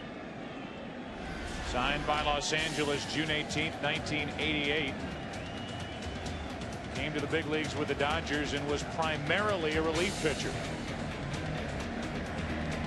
Everybody said when he was there, that body will not hold up over the long haul as a starter. Well, it has. He is now the game's best. About the only change, the Jerry curls are gone. Tighter trim job as he pitches for the Red Sox. Good fastball still there. It is to Chili Davis. 92 miles per hour blown right by him. And that's 8 strikeouts for Pedro Martinez. Their ace is doing it. The Yankees right-hander Clemens is gone, and it's all Boston so far, up 6-0. Ramon Martinez in the jacket congratulating brother Pedro as he just pitched another scoreless inning. We're into the bottom of the 4th inning, and now a new catcher in the game for the Yankees, working with Arabu. As the Red Sox catcher Veritek is out in front, strike 1. Jorge Posada is now behind the plate. So that'll do it for Girardi, who will leave this game 0 for 1.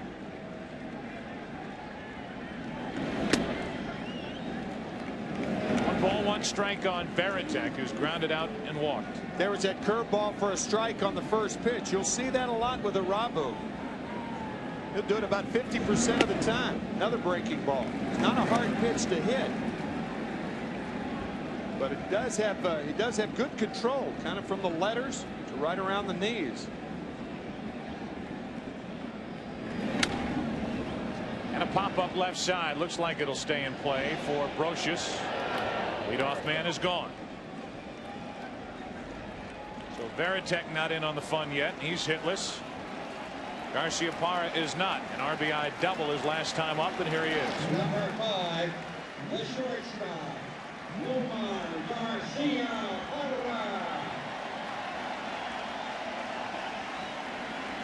That's one of the satisfying things about being a catcher, however.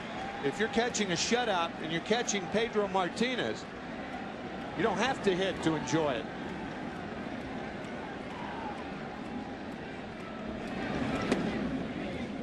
The ball is low to Garciaparra. That big slow curveball on pitch 1 once again, this time just outside off the strike zone.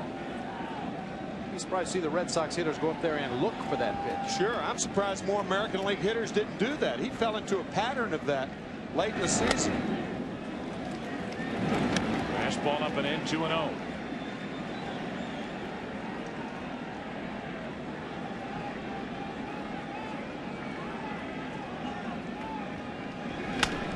Garciaparra, another base hit, 2 out of 3. On base for the 3rd time. He's on with 1 out here in the 4th inning. Tomorrow on the Fox NFL Sunday pregame show, Terry Bradshaw heads to Chicago, where the upstart Bears are making some noise in the NFC Central, coming off that big win over the Vikings. Are the Bears back? Find out in the pregame show as the guys bring you the latest from around the NFL right up to kickoff. Coverage begins noon Eastern, 9 a.m. Pacific on Fox, and then we'll bring you Game 4 of this ALCS tomorrow night. One on, one out, and O'Leary shoots one up the middle into right center. Garciaparra will turn and head to 3rd. And it's 1st and 3rd, only 1 out here in the 4th inning.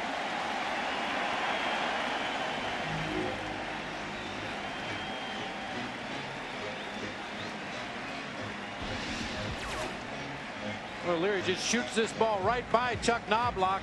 Like a lot of left-handed hitters, a good low ball hitter. Gets it by Knobloch and very nearly into the gap. Only the speed of Bernie Williams getting over there to cut it off prevented O'Leary from going for extra bases. So the Red Sox coming alive here in Game 3. They've scored 2 in each of the first 3 innings. Have 2 on here with 1 out in the 4th, and Mike Stanley at the plate. He's walked and singled. Double play ball to short. Knobloch in the middle. Perfect throw this time, and the inning is over. The first time the Red Sox are held scoreless in a half inning. Into the 5th. Pedro back to the hill. 6-0 Boston. Pedro Martinez from the Dominican Republic has really grown to love pitching for the Red Sox and living here in the Boston area. Still lives with his sister. His sister lives with him, and at any point you could find him with friends and relatives surrounding him. Good family man, and now joined by his brother Ramon Martinez on this Red Sox staff. Ramon throwing so well in Game 2 only to end up with a loss. He's enjoying watching younger brother Pedro work on these Yankees as he misses high. Ball 1 to Leday. 6-0 Boston, 5th inning now, and Leday, Brocious, and Posada will bat for the Yankees. That's down the left field line, falling in a hurry and falling foul. 1 ball, 1 strike. Population of just under 8 million. The Dominican Republic. Santo Domingo is the capital. So many players from Santo Domingo. Religion 95% Roman Catholic. President Reyna was actually in the United States and witnessed Sammy Sosa hit his final home run of the season on the final Sunday of the year in St. Louis against the Cardinals. You saw one of their exports baseball players, to say the least. 1-2 the count on Leday. See the 9th strikeout victim. Lived to see another pitch as he was out in front of that delivery.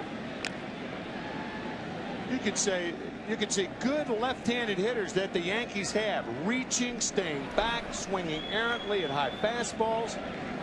These are good major league hitters. Another strikeout, number 9, and these good major league hitters didn't look so good on September 10th. The complete game victory at Yankee Stadium. Struck out the side in the 7th inning, going right through the heart of the order, and eventually gets the congratulations after the final out.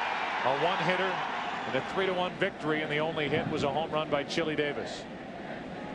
We've already talked, that is one of the most dominating performances any pitcher has thrown out there in the last 20 years. And the box score from that game, the one hit for Chili Davis.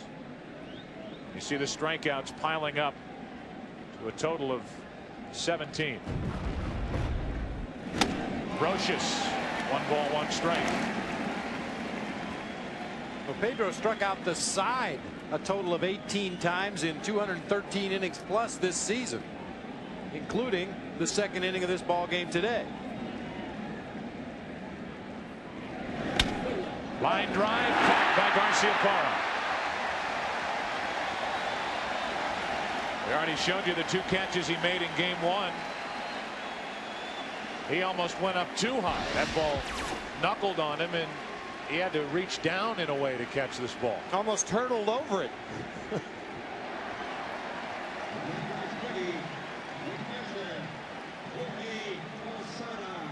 Fairly routine catch for Nomar Garciaparra, not quite to the level of the ones we saw earlier in this postseason, but nice play nonetheless. And with 2 out, nobody on, Jorge Posada stands in for the first time. Took over for Girardi behind the plate. And this move makes all the sense in the world for Joe Torre. Yankees trailing by 6 runs. You put in a catcher who will deliver, for the most part, more offense. Switch hitting Jorge Posada. 2 outs with the bases empty, and 1 ball, 1 strike on Posada.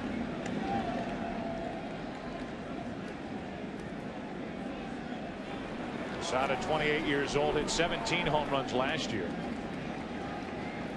Down to 12 this season. And at one point had such difficulty behind the plate, the Yankees asked him to get his eyesight checked. That's not a good thing to do. That's not a good sign.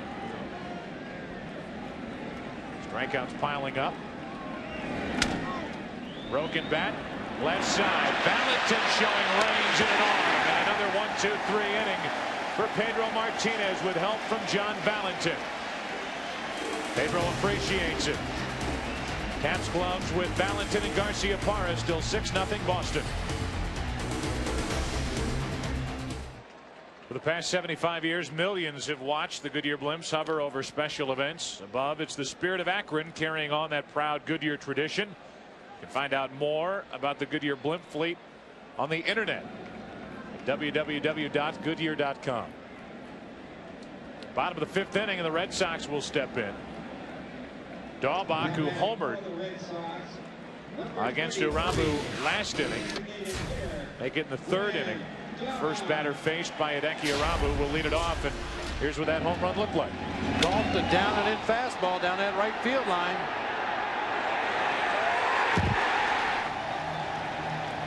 Talk about the short porch at Yankee Stadium. There's a short porch here as well. It's a smaller porch, but it's short also. It's like a veranda. Pesky pole down there. That is what it's known after, named after Johnny Pesky, who used to wrap him around, curl him around that pole as a right-handed batter for so many years for Boston.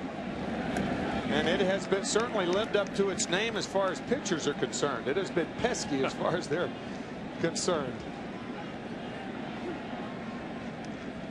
In the corner of the Yankee dugout, down the right field line, a 1 ball, 1 strike count on Dahlbach. First up in the 5th inning. And 2-1 from Uramu. First reports about Uramu when the Padres ended up with him and the Yankees had to make a trade to get the rights to Hideki Uramu was that he would come here from Japan with, and there's another shot into right field. That ball takes a hop into the seats, a ground rule double. I was just about to talk about something related, that he would come to the United States with a 98-mile-per-hour fastball. He has never come close to throwing that hard. He's got a good arm, but he may have been a little overrated coming over from Japan. Daubach gets a very similar pitch than the one he homered on back in the 3rd inning. This time a lot of topspin. Ball gets out into right field, dives down, hits that warning track, and bounces up into the stands. So a leadoff double. And now this one into right field off the bat of Darren Lewis, and that'll rattle around down in the corner. Into scored Daubach, into second, back-to-back doubles. Lewis and Daubach change places, and it's 7-0 Boston.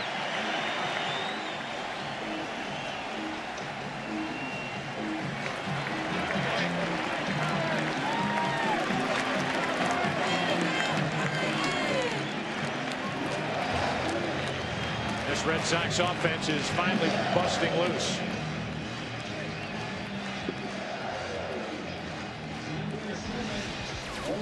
Talked about Lewis earlier in the game being an opposite field hitter. You can see him tomahawk that ball to right field.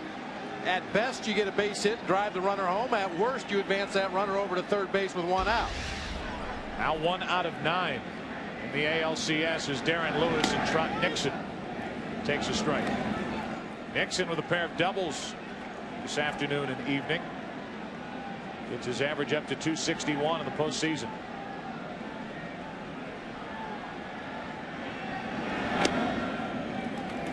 One ball, one strike. I'll know I'll hear from him if I don't correct what I said in the last inning about Johnny Pesky. I said he was a right-handed hitter. Obviously, he was a left-handed hitter. Johnny, a longtime coach for the Boston Red Sox. What a great guy. And a great player for the Sox for so many years. He had a pole named after him down the right field line. He had only 17 career home runs. Yeah. You hit all 17 of them around that pole, you deserve to have it named after you. Yeah. 1 ball, 2 strikes on Trot Nixon, runner at second. And out in front. And Nixon will head back to the dugout, the first out of the inning. That's the first strikeout for Hideki Arabu. And it brings in Offerman against his 4th at bat here in the 5th inning, and he should get a nice hand. He got this game started well for the Red Sox with a leadoff triple. He's 2 out of 3 today.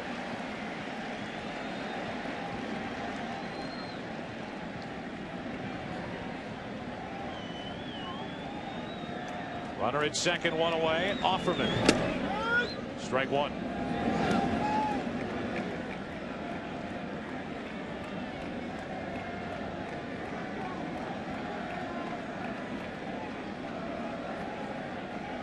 Valentin next. He popped a home run in the 1st inning. 1 ball, 1 strike. Talked about that controversial contract that Jose Offerman signed. With his postseason coming in at .429, now 2 out of 3 tonight. Get the regular season worth every penny as he shoots it foul off to the left. Now in the hole, 1 and 2. Jose Offerman, one of 76 major leaguers to homer his first at bat. The odd thing about Jose doing that was he only had 4 home runs the next 4 years after that. Hit his first major league home run on August 19th, 1990 against Dennis Martinez. Coming up tonight on NBC at 7:30 Eastern, Game 4, the Braves and the Mets back at Shea Stadium. The Braves winning last night 1-0. Tommy Glavine a strong start. 3 games to none. So the Mets facing elimination tonight. And then tomorrow at 4 Eastern, if necessary, Game 5, the Braves and the Mets on NBC. And tomorrow night at 7:30 Eastern, Game 4 of this series. We know there will be a Game 4. Red Sox trying to make it a Yankee advantage of 2-1 for tomorrow night. On their way to doing that, leading 7-0 here in the 5th inning. That odd 9th inning last night at Shea Stadium. Bobby Valentine in a 1-0 game. Pinch hit Todd Pratt for Robin Ventura. Ventura driving in 115 runs this year. Odd things happening at Shea last night. so the Mets hope to at least force a game 5 tomorrow. They'll have to beat a good one in Smoltz tonight. How about that? We were talking about that before the game. You're the Mets. You have a terrific season. You fight hard at the end. After a collapse, you fight hard just to get there. You win a division series against Arizona in thrilling fashion. But now you're down 3-0. You have Smoltz tonight. And if you should survive that, you go back to Maddox, Millwood, and Glavine in a game 7. Offerman strikes out, and that's back-to-back strikeouts for Hideki Irabu. Coupled with the fact that no team ever down 3-0, and baseball has come back to win any postseason series as Offerman is down on the splitter.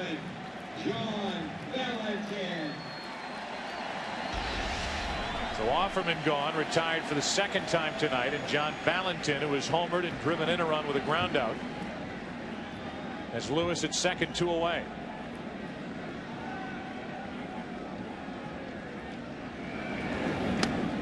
And a breaking ball in for a strike. By the way, tomorrow in game 4 of this series, it'll be Andy Pettitte, the left-hander, against Brett Saberhagen, who has had 2 rough starts in the postseason so far for Jimmy Williams and the Red Sox.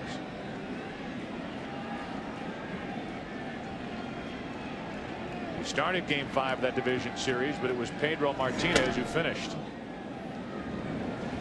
Here is that matchup. Last 2 postseason outings. 2-0 for Pettitte with an ERA of under 1. Clinching the '98 World Series against San Diego, taking on Saberhagen, who's allowed 11 earned runs in under 4 innings this postseason. Good fastball over the outside corner, strike 2 on Valentin. That's the best fastball Irabu has thrown. That had some zip on it, some pop.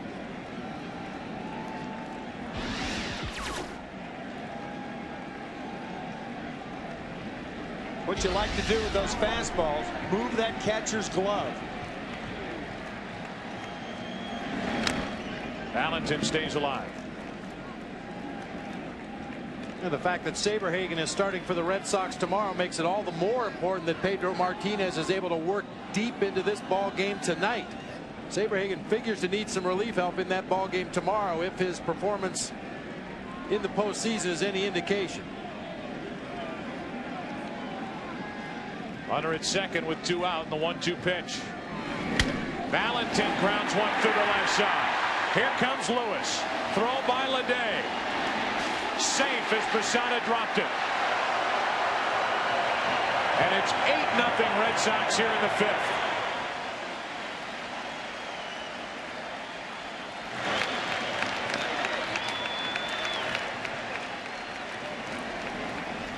We talked about this 2 nights ago when Jason Varitek, in receiving the throw from right fielder Trot Nixon, kept his mask on and saying how it was epidemic with major league catchers. Saw Mike Piazza, the Mets, last night take a shot with his mask on, a mild concussion. Not saying that Jorge Posada with the mask off could have made the play here. But we asked Joe Torre going into Torre's office the other day at Yankee Stadium and asked him about what he did in situations like this. He said, we took our mask off. We were trained that way. But more major league catchers are keeping that mask on plays at home plate. My judgment, that is the wrong thing to do. Get a look at the play by Jason Varitek. In game 1, strong throw from Trot Nixon, especially on this play. The throw coming from right field. As a catcher, you have to pick that runner up with your peripheral vision. Mike Piazza in the ball game last night, bowled over by Brett Boone at home plate. And then we just saw the play by Posada at home with his mask on as well. I was taught the same way, Tim, to always take the mask off to give yourself better vision. I think too many catchers are worried about protecting themselves behind the plate rather than making the play. I think there's less protection when you keep your mask on. You've got a runner barreling in, and you've got steel against your face. Irabu gets the strikeout. He strikes out the side, but 2 more runs in the 5th inning for the Red Sox. Another big night for John Valentin. And the Red Sox down 2-0, lead it by 8. Welcome back to Fenway Park. Beautiful night. And the scoreboard looks good for the Red Sox and their faithful. It's an 8-0 lead. Joe Buck Rob Brentley and Tim McCarver with you, and well, we know what the headlines are going to be. We know at least what they're going to be about the pitching matchup coming in, and so far it's the 27-year-old outperforming the 37-year-old and the former ace around here, Roger Clemens. We've had half the pitching matchup perform according to Hoyle this evening. And Pedro shows no signs of letting up either. No, still sir. right on top of his game. And now in the 6th inning, top of the order, Knobloch will lead off.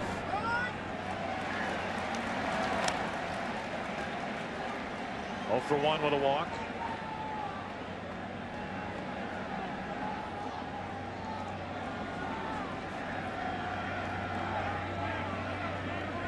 Knobloch hitting .250 in this series, floats one into shallow center. Darren Lewis, a running catch, one away.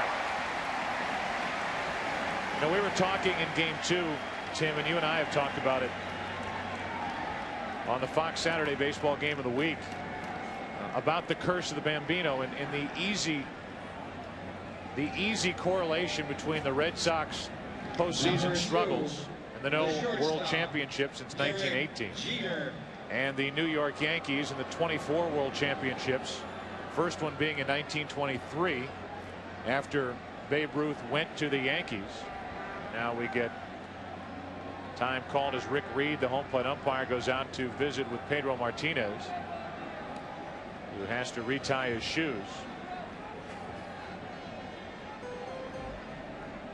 Look at Babe Ruth, who pitched here for the Red Sox, in fact won 2 games during the 1918 World Series, and he was sold to the Yankees for $125,000 for the 1920 season. Harry Frazee, the owner, was trying to bankroll musical No No Nanette, and it was no no don't do it, but he did it. And since then we've already, and I'm sure Boston and Yankee fans for that matter, are sick of the details which we and the print media keep pounding them over the head with, but it is very much alive in this 1999 postseason. But there's more to the history between these two franchises than just Ruth going from Boston to New York. Ruth's manager with the Red Sox, Ed Barrow, who turned Ruth into an outfielder, put him in the lineup, actually followed Ruth at the end of that season to New York. Derek Jeter has a 1-ball 1-strike count. And it was Ed Barrow who surrounded himself with top-notch scouts.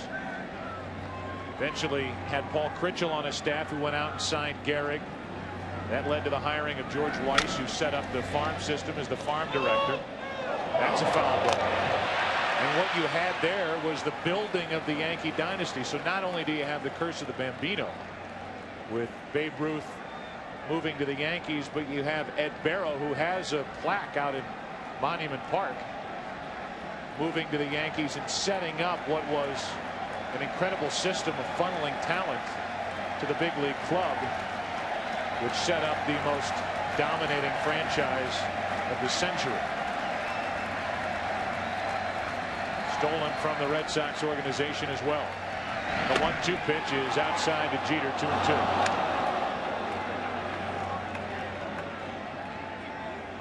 Other arguments that have fueled the fires. Was Joe DiMaggio a better player than Ted Williams? Yankee fans say yes, but not Red Sox fans. Jeter says goodbye, as that's 10 strikeouts, double-digit strikeouts for Pedro Martinez as he gets Derek Jeter here in the 6th inning. Pedro Martinez had 19 double-figure strikeout games this year. Randy Johnson tied a major league record with 23 double-figure strikeout games. And to show you how dominating Johnson and Martinez were this year, to show you a fascinating graphic. Paul O'Neill will watch the first pitch in for a strike. The other 28 teams in the major leagues not only didn't have any pitcher with 23 or 19 double-figure strikeout games, their teams, the New York Yankees and the Houston Astros, Their teams had only 7. Nasty pitch, and O'Neill went fishing for it. Martinez has him set up at 0-2. Another great changeup from Pedro Martinez, fading down and out of the strike zone.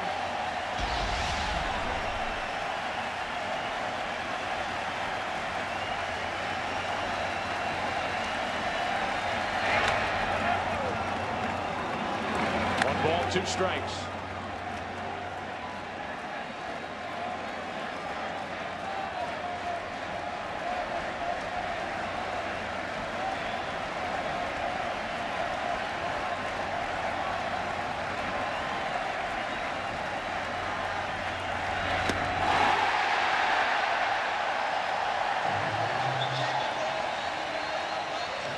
Strikeouts for Pedro Martinez. He is having fun here tonight in Game 3.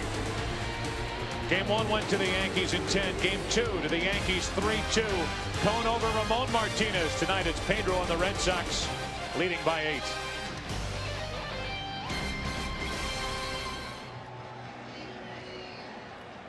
Building from across the street here in Boston.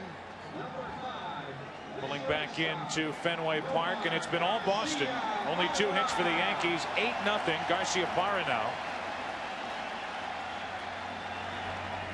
He will lead it off with O'Leary and Stanley to follow, and there's a ball from Arabu.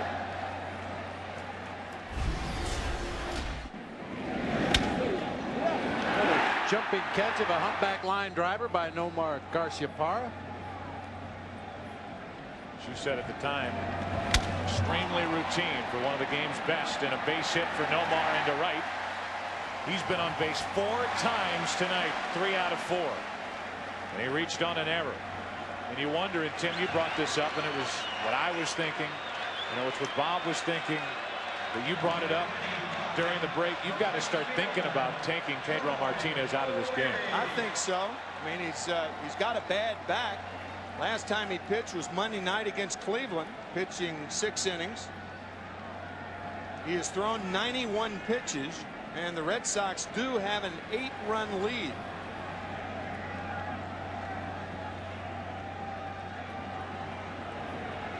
Troy O'Leary now with a runner at first. They don't hold against Garciaparra, and there's a strike. Pedro averaged 112 pitches in his starts throughout the regular season. He topped out with 137 in an outing against the Indians back in April. 91 pitches in the game.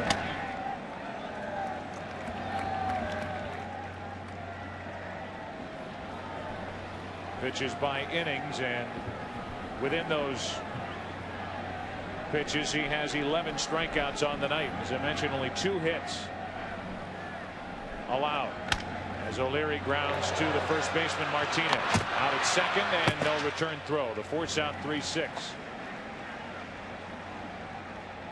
In case you're wondering, Pedro Martinez, if this series should go 7 games, is scheduled to pitch the 7th game, which would be on Thursday.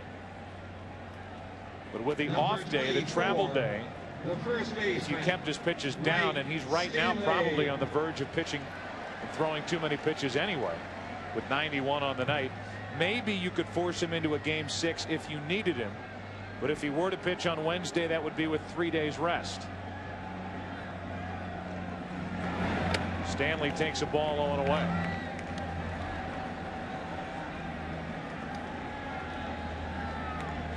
There is no action in either bullpen at the moment.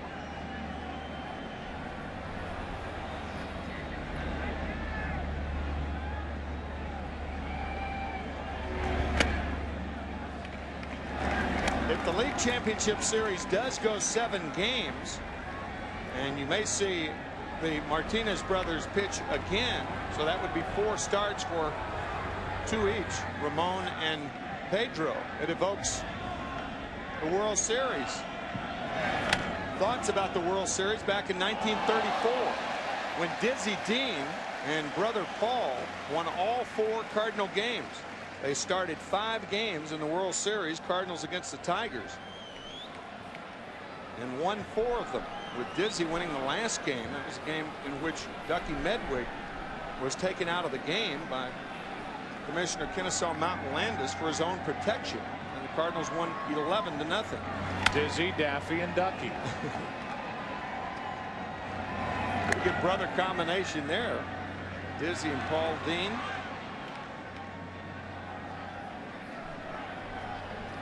Another pretty good brother combination right there. Ramon on the left and Pete. And you can really see Ramon getting back to where he was. He's never going to have, or he may never have, the overpowering fastball, but boy, he was tough in Game 2 at Yankee Stadium. The fastball had a lot of movement to it. 3 balls, 2 strikes. Have changed his mechanics, Ramon's mechanics. Joe Kerrigan has. Try to take some of the stress off that shoulder and elbow.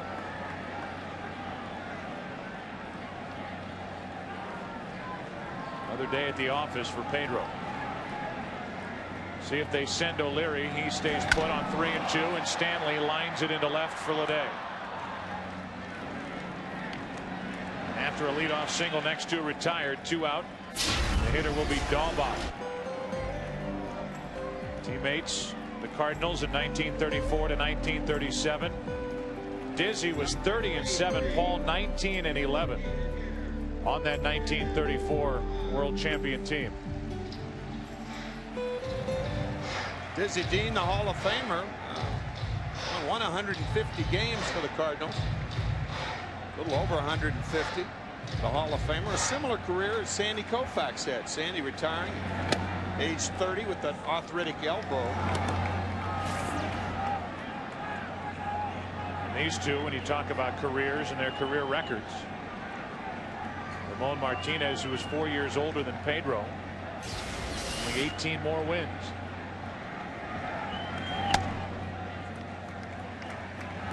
Talked about it during the division series.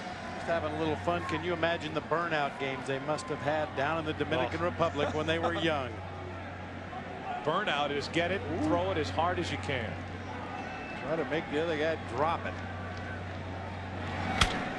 Dahlbach goes the other way into left field, and Leday will play the wall and miss it. All the way around from first is O'Leary, and it's 9-0 Boston. You talked about Leday in left, and he did not look too sure of himself on a ball that should have been caught. Talked about Leday and the problems he's had in left field at Yankee Stadium, and you can see wary of the wall. Where is it? First with the glove, now with the bare hand. Proper method is to go to the wall and back off. And this ball's got to be handled. Probably an error on Ricky Leday. First with the glove, and now the bare hand. An error, a 2-base error. Talked about it earlier. Leday had not had a problem with the wall before that. Of course, he played 1 ball off the wall, but clearly problems right there.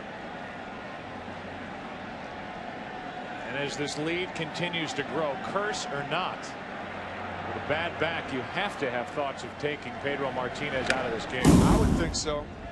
And I know you've got to be concerned about the Yankees, and these are the world champs, and they won a total of 125 games last year. But at some point, you have to put some faith in your bullpen and hope that they can come up with 9 outs before the Yankees can score 9 runs. And Jimmy Williams has a full complement down in that bullpen tonight. Rich Garces is back in action tonight after suffering a pulled muscle under his right armpit, and Derek Lowe has had 2 days off for the first time since the last week of the regular season. So those guys are down there ready to go.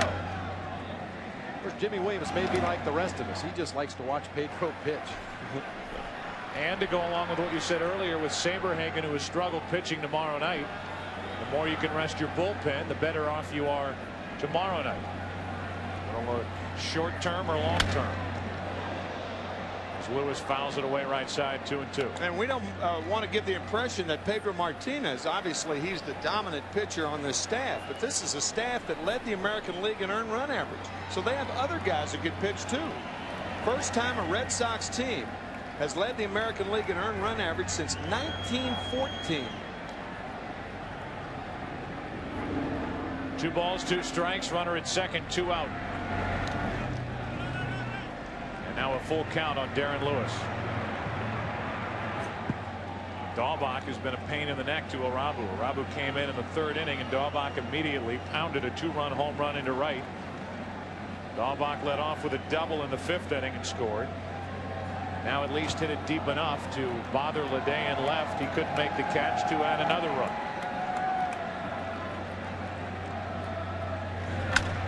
And Lewis pops it up. In comes Williams, and this should end the inning. So Lewis flies out. Another run for the Red Sox, and after 6 they lead by 9. How much longer will Pedro go? We go to the 7th inning, and we're back after this from your local Fox station. Now batting for New York, number 51, the center fielder, Bernie Williams. Pedro Martinez goes back to the hill as we get into the 7th inning now. A 9-0 Red Sox lead. I'm sure Jimmy Williams will keep a close eye on Pedro Martinez, but still no action for the Red Sox out on their bullpen. They have a guy like Pat Rapp who hasn't appeared in the postseason. Bryce Fleury maybe not willing at this point to take a chance, but if he's not going to pitch in a 9-0 game, why is he on the roster? I mean, there's never a time, except if you're down 9-0, when a guy like that would pitch. 0-1 the count on Bernie Williams. And a jam shot caught. Jose Offerman. Broken bat. And that's 8 straight retired by Martinez. It's only the 3rd ball that's been hit well off Martinez. The single by Jeter, and then the line drive by Brocious caught by Garciaparra. And now this ball hit fairly well by Bernie Williams. Nice play Offerman. There's no such thing as a comfortable at bat against Pedro Martinez, where you can look for a pitch in a location and take a good aggressive swing at it. Even when the Yankee hitters are ahead in the count, they look defensive. Now Tino Martinez, who is 1 out of 2 with a single and a strikeout, takes a strike. In case you're wondering, Martinez, who struck out 11, still 4 short of tying the LCS record for strikeouts in a game. Mike Messina, Baltimore at Cleveland in '97. Livan Hernandez, Florida against Atlanta, game 5 in '97. Division series record 16 strikeouts by Kevin Brown. San Diego at Houston last year, and the series record the 17 we talked about with Bob Gibson, St. Louis and Detroit game 1. 1968. Might this be strikeout number 12? Just missed. 1-2.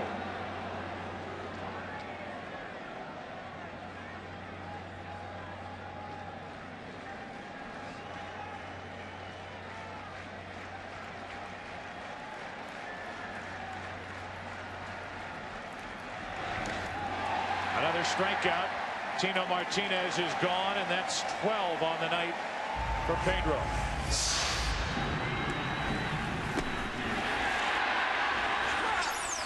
We show you most strikeouts per 9 innings pitched. Among starters, minimum 100 innings pitched. And Pedro Martinez, throughout history, the top ratio at 13.2. He has 12 on the night. And that's a pretty good list of names there, including the all-time strikeout king, Nolan Ryan. Now with 2 out, nobody on, here's Chili Davis, who struck out twice, strike 1. The amazing thing about Martinez, if you look at a pitching chart after a major leaguer starts a ball game, many times all the fastballs will be 90, 91, 90, 91. All the breaking balls will be 82, 83, 82, 83. Martinez will throw 6 or 7 miles per hour difference in his fastball, the same thing in his changeup, the same thing in his breaking ball. He has such a good feel for what that hitter's trying to do at the plate, and then do just the opposite. Don Zimmer used to talk about Greg Maddux in his days with the Cubs, how he had a feel for pitching.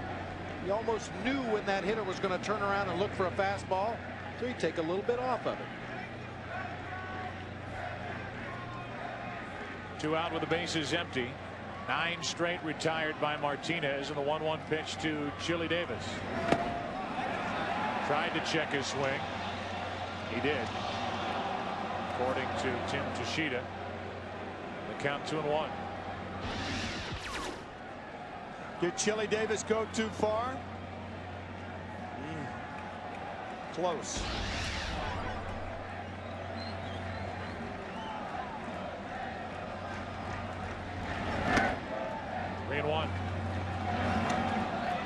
In an odd move, the Red Sox actually left tickets for tonight's game. You know how hard tickets are to come by. The Red Sox left tickets for David Wells for tonight's game. Former Yankee who left New York kicking and screaming when he was traded to Toronto for Roger Clemens. Graham Lloyd and Homer Bush also involved in the deal, but they don't know whether Wells is here or not. If he isn't here, he's missed a wonderful start and pitching performance by Pedro Martinez.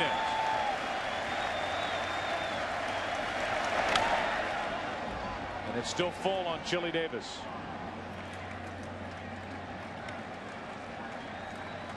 For some reason, I find it surprising that David Wells would go to a baseball game on a Saturday night.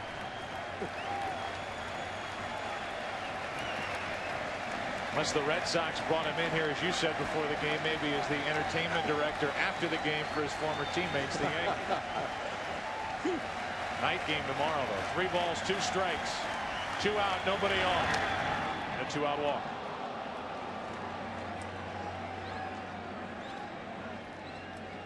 And action, it looks like, will finally start for the Red Sox out in their bullpen. David Wells, being a memorabilia collector, owns a $35,000 Babe Ruth cap. Maybe they wanted him here to wear his Babe Ruth cap. That's as close as they could get. Curse of the Bambino, bring the guy in who is wealthy enough and, can I say, foolish enough to spend $35,000 for a hat. The pop-up left side for Valentin off the bat of the day, and it's time to stretch here at Fenway. 105 pitches on the night for Pedro Martinez. Bottom of the 7th inning. Game 2, he gave up the double, almost the home run to Troy O'Leary to start that 8th inning the other night that lasted over 23 minutes. 13 players were used. Man. Husky will pinch hit later tonight. Braves and Mets, game 4, with the Braves up 3-0 on NBC. And then tomorrow, 4 Eastern, game 5 if necessary between Atlanta and the Mets on NBC. And game 4 of this series, 7:30 Eastern time tomorrow night. Yankees and Red Sox. Andy Pettit against Brett Saberhagen. Here's Husky pinch hitting for Daubach. And a strike from Stanton. Husky, who was at the plate in that long 8th inning of game 2, struck out against Ramiro Mendoza with the bases loaded, 1 out, and then Offerman flied to center to end a big scoring threat. The Yankees maintained their 1-run lead in the 8th and then survived 2 base runners in the 9th and won game 2 by a final of 3-2.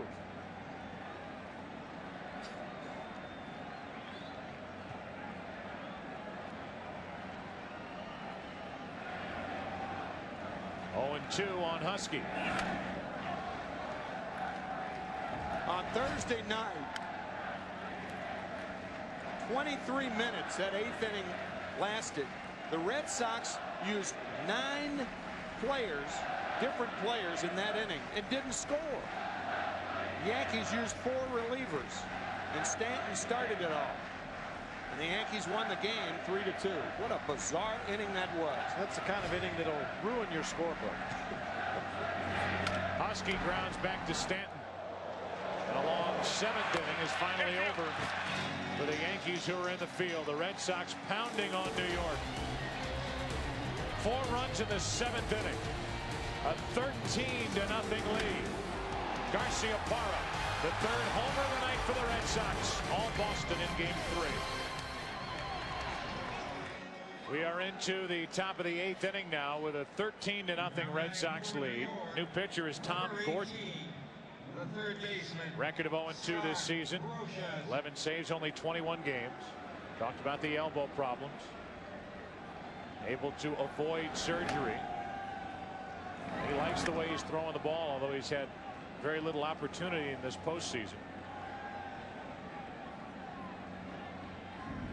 He was involved in Game 2 and issued a walk and was gone in a hurry. He's 1 ball 1 strike on Scott Brocious with Posada and Knobloch to follow. And there's Pat Rapp. 13-0 game. And Pat loosens up. Brocious hits it well into deep left center field. At the wall, goodbye. And the Yankees are at least on the scoreboard. Avoid the shutout. It's a 13-1 game.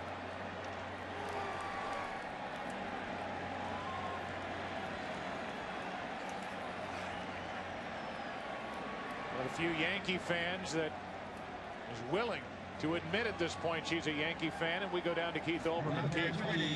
Joe, a little bit more on Tim's informed speculation before that Roger Clemens left this game for more than just a bad pitching performance. It is not apparently the groin, at least that's not what is being discussed on the Yankee bench, but rather stiffness in the lower back, which of course could be a consequence of a groin problem. The other Yankees' pains are considered to be a little bit lower, but the Clemens thing appears to be a back stiffness, nothing serious. Back to you. Keith. I got that. 1-run home on the home run, leading off by Brocious, and now Posada is in the hole 0-2. Posada 0 for 1 since he entered, hitting only a .111 in this postseason. Took over in the 4th inning for Girardi, and it's Soho on deck. So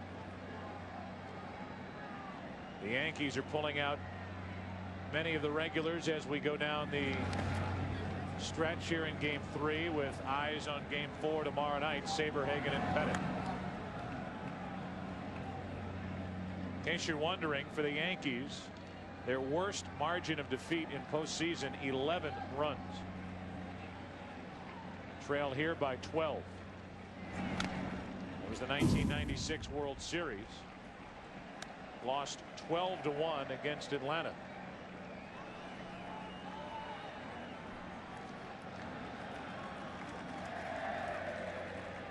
That was the margin of victory for the Braves in Game 1 of the 1996 World Series.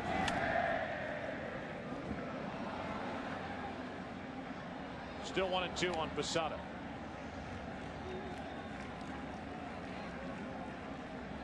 David Cone, the winner in Game 2. Ricky Leday in need of a toothpick. And the combination up the middle for the Yankees, and there's a Yankee fan.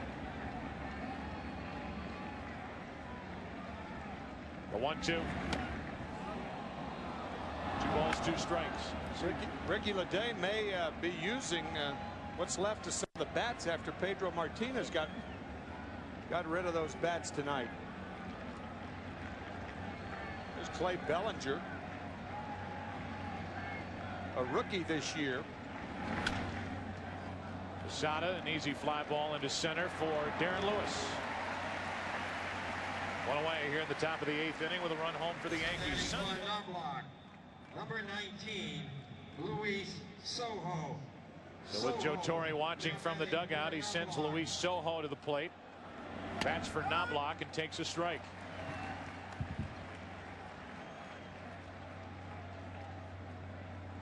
Red Sox really come into this ALCS without a clear-cut closer. Derek Lowe can do the job. Wakefield for part of the season during the regular season. He's not active for this ALCS. You have Gordon on the mound, who was their guy and one of the best before he hurt his elbow. Then there's Beck, who served up that pitch to Bernie Williams. Second pitch of the 10th inning in Game 1 and was the loser. 1-2 on Soho. Derek Lowe, perhaps the most flexible of the Red Sox bullpenners. Valuable middle inning relief against Cleveland on 2 occasions. The Yankees hit him hard. I should say Cleveland hit him hard on Monday night before Pedro came in to balance things out. Easy play for Gordon, and after the home run, 2 up, 2 down. Bellinger will stride to the plate and bat for Jeter. Ladies and gentlemen, your attention please. For New York, now batting for Jeter, number 35, Clay Bellinger. Bellinger. Now batting Bellinger bats for Jeter, who was 1 for 3 while he was in there. All of that against Pedro Martinez. 200 hitter. Versatile player off the bench for Joe Torre. And a guy with decent running speed that he can use as a pinch runner. Some of the DHs late in a game like Strawberry or Davis don't run all that well anymore. Clay Bellinger, a proud papa also. Bouncing baby boy, born 5 days ago, their third child, his wife. From Oneonta, New York, about 17 miles from Cooperstown. Matter of fact, Clay used to play on the Little League fields in Cooperstown, named after Nelson Doubleday. Kent Merker with the coach to quarterback communication system. If there's anybody in that dugout who I can imagine with that thing in their hand, it's Merker.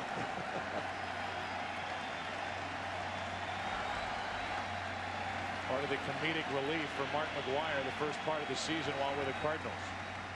One of the guys who could make him laugh. 2 balls, 2 strikes. And in that ball game the other night, you mentioned that long 8th inning when Jimmy Williams exhausted his bench. We were speculating that if he needed a pinch hitter, it would probably be Kent Merker. He spent the majority of his career in the National League. Swings a pretty good bat. If you get down to that, you're in deep trouble. The 2-2 pitch from Gordon to Bellinger. Inning over. A home run from Brocious. The Yankees are on the board. But as we go to the bottom of the 8th inning with the Red Sox batting, they are in control, leading game 3 13-1. Folks, whenever the Goodyear blimp is hovering above with its camera focused on any event, you know you're going to get a unique view, and that's the case here tonight. Overhead is the Goodyear blimp Spirit of Akron, named after Akron, Ohio, the home of the world headquarters for the Goodyear Tire and Rubber Company. Number of changes for the Yankees. Shane Spencer is now in the game in left field. Chad Curtis is in the game now in center. He moves over to center field. You know that Leday is in right. Shortstop is Clay Bellinger. Luis Soho is into the game at second base. The new pitcher is Alan Watson. Soho, the second baseman. Alan Watson is the 4th pitcher of the night for the Yankees.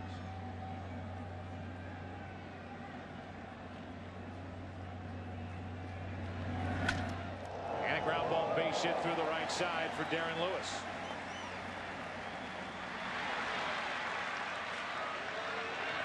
The 20th hit of the night for the Red Sox.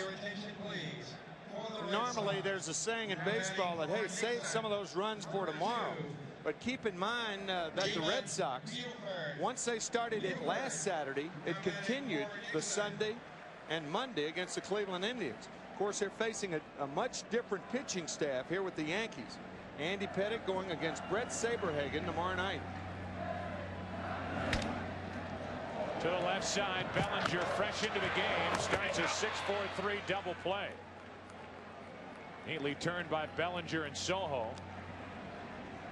2 out, nobody on, and here's Offerman, who switches around and bats right-handed. The first time tonight, takes a ball.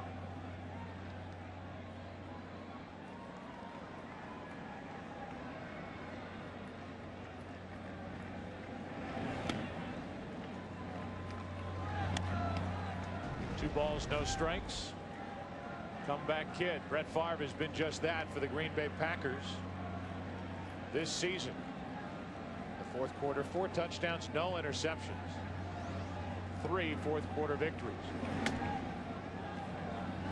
They will take on the Denver Broncos in a big game on Fox tomorrow. Ryan Greasy will be back at quarterback for Denver. Bubby Brister is hurt. Greasy, who helped the Broncos get their first win of the year last week, tries to build on that. 3 balls and a strike on Offerman. 2 out, nobody on. A little different look in the dugout for the Red Sox as Offerman gets another hit. That's his 3rd of the night. 3 out of 6 here in game 3. Number 13, the third baseman, John. Here's Valentin, who has homered, driven in a run with a ground out, driven in a run with a hit.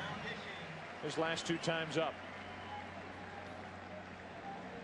Reverse the curse, hold a Ruth poster upside down. Is that what they've been missing all these years? Is it that simple? Ball to Valentin.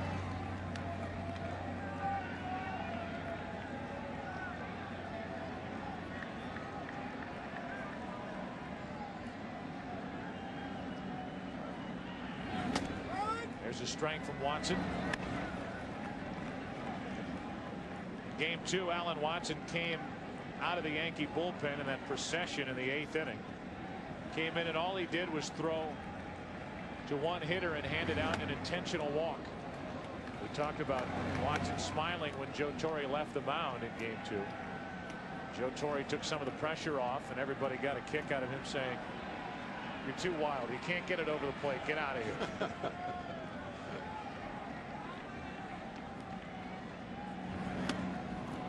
Valentin is gone, and so are the Red Sox in the 8th inning. The New York Yankees, who have tied a record set by the 27 through the 32 Yankee team with 12 consecutive postseason victories. That record about to come to a close here in game 3 tonight. And it appears as if it'll be 2-1. The Yankees on top. Tonight it's all Boston. Damon Buford is now in center field. That kicks Darren Lewis over into right field, and Trot Nixon is out of the lineup. New catcher is Scott Hatteberg, and he catches the new right-hander Pat Rapp.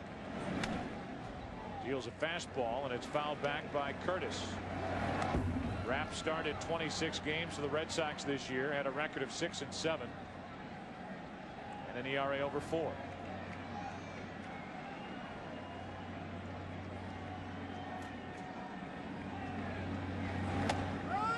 Strike, and it's 0-2. Sure, the Yankees are looking back on those first 2 games and realizing how important it was to win at Yankee Stadium. Joe Torre knew it. He used Rivera for 2 innings in game 1. Emptied the bullpen in game 2. Trying to avoid at all costs a 1-1 series coming back to Boston to face Pedro Martinez.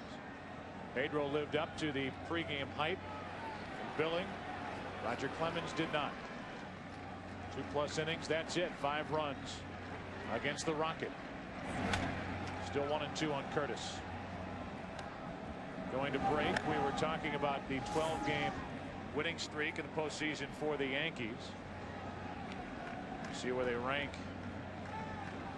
Top 3 streaks tied with Oakland for the 2nd best, and this Yankee club just tied what the New York Yankees did from 1927 to 1932. Of course, all those World Series victories, 12 in a row. That streak will end here tonight. 1 out in the 9th inning as Curtis grounds out to Stanley. 1 away. Rivera, another night of rest, and Jeter left this game after the first 7 innings. The left fielder, Shane Spencer. There's Shane Spencer with 1 out, nobody on. Pedro Martinez now has thrown 17 consecutive scoreless innings this postseason. The all-time record, Christy Mathewson, 1905 with the Giants, threw 27 consecutive scoreless innings. Pedro's 17 ties him for 10. With Lonborg of the 67 Red Sox, who did it against the Cardinals.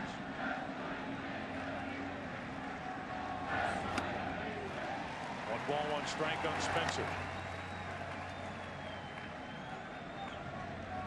And the records keep pouring in. 21 hits tonight for the Red Sox is an ALCS record. Yankees had the old record of 19 against Oakland in 1981. The Lonborg streak back in 1967 included in game 2 a 7 2/3 innings no-hitter. Julian Javier breaking it up with a double in the 8th inning.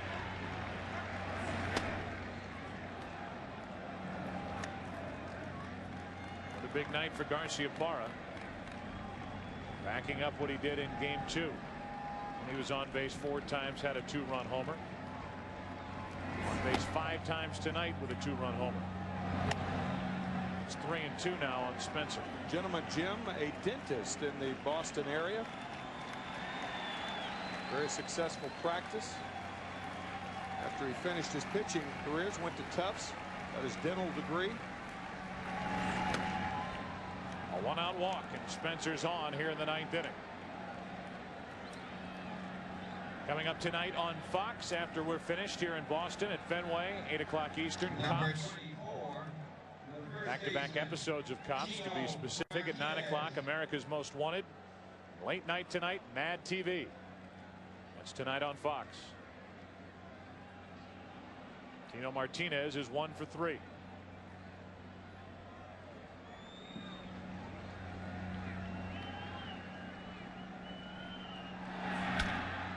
And a fly ball into left center field. Slices to O'Leary. 2 down. And the Yankees down to their final out here in game 3. They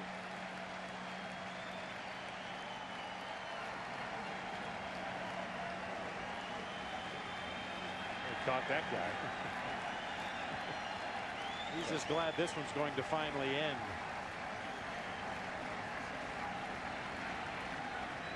So the Yankee fans will hang their heads here in Boston tonight. Visions of Roger Clemens out dueling Pedro Martinez. It's been all Pedro and the Red Sox tonight, leading 13-1.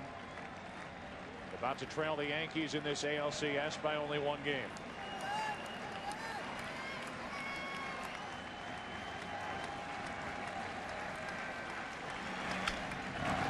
Up the middle, Garciaparra has a kick off his right shin, and the game continues. Davis is on here in the 9th inning. Nomar had the bag with which to contend. Watch, it bounces right behind the bag, hits the heel of the glove. And it's probably going to be an error on Garciaparra. It is. Looked like he may have been trying to find that bag and pick that ball on the short hop, step on the bag, and end the game. Took his eye off the ball just at the last instant. The 7th error in this postseason for Boston. Doesn't matter. Offerman makes the play. The day is gone, and this game is over. It's now 2-1. The Yankees out in front as the Red Sox take care of New York 13-1 here in game 3. We'll come back to Fenway Park, wrap up game 3 in just a moment. Pedro and the Red Sox, too much for the Yankees tonight, winning 13-1. All right, welcome back to Fenway Park as the Red Sox win game 3 big, 13-1. Pedro Martinez, of course, game 3 starter. Pedro, it didn't look like you had your great fastball tonight, but you still dominated the game with your other pitches. Well, I wouldn't say dominating, but I'll say just bits. I had my teammates behind me and just got to protect me because I didn't feel well at all. How important was it then for your team to jump out in front? Val hits the big home run early. You could settle in and kind of get into a rhythm out there knowing you had a lead. It was great to just get the lead and get Roger off his game and knock him out early. After that, I just tried to get my first out, and then from there on, the other inning after that, and kept going. And they kept swinging at bad pitches and a lot of low changeups and breaking balls, and I got away with it. Yeah, you got away with it because I think they keep thinking that you can throw that fastball by them, and occasionally you did reach back and have the good fastball. You really mixed your pitches up tonight. I had to because I didn't feel well at all when I came out of the bullpen, and I knew I had to pitch. I knew I had to work hard if I wanted to win, and after seeing Roger struggle more than I did, I decided to just go ahead and give it all. I know that you're certainly satisfied with the win, but are you disappointed at all that Roger didn't throw as well as he did tonight? No, I'm not. I'm extremely happy that he pitched the way he did, and he understands the way I feel, and he understands the way it is. He gave it up, and I won today. It could have happened to me too. All right, Pedro, thank you very much for joining us. Congratulations, continued success. Thank you. All right, let's go back to Joe Buck.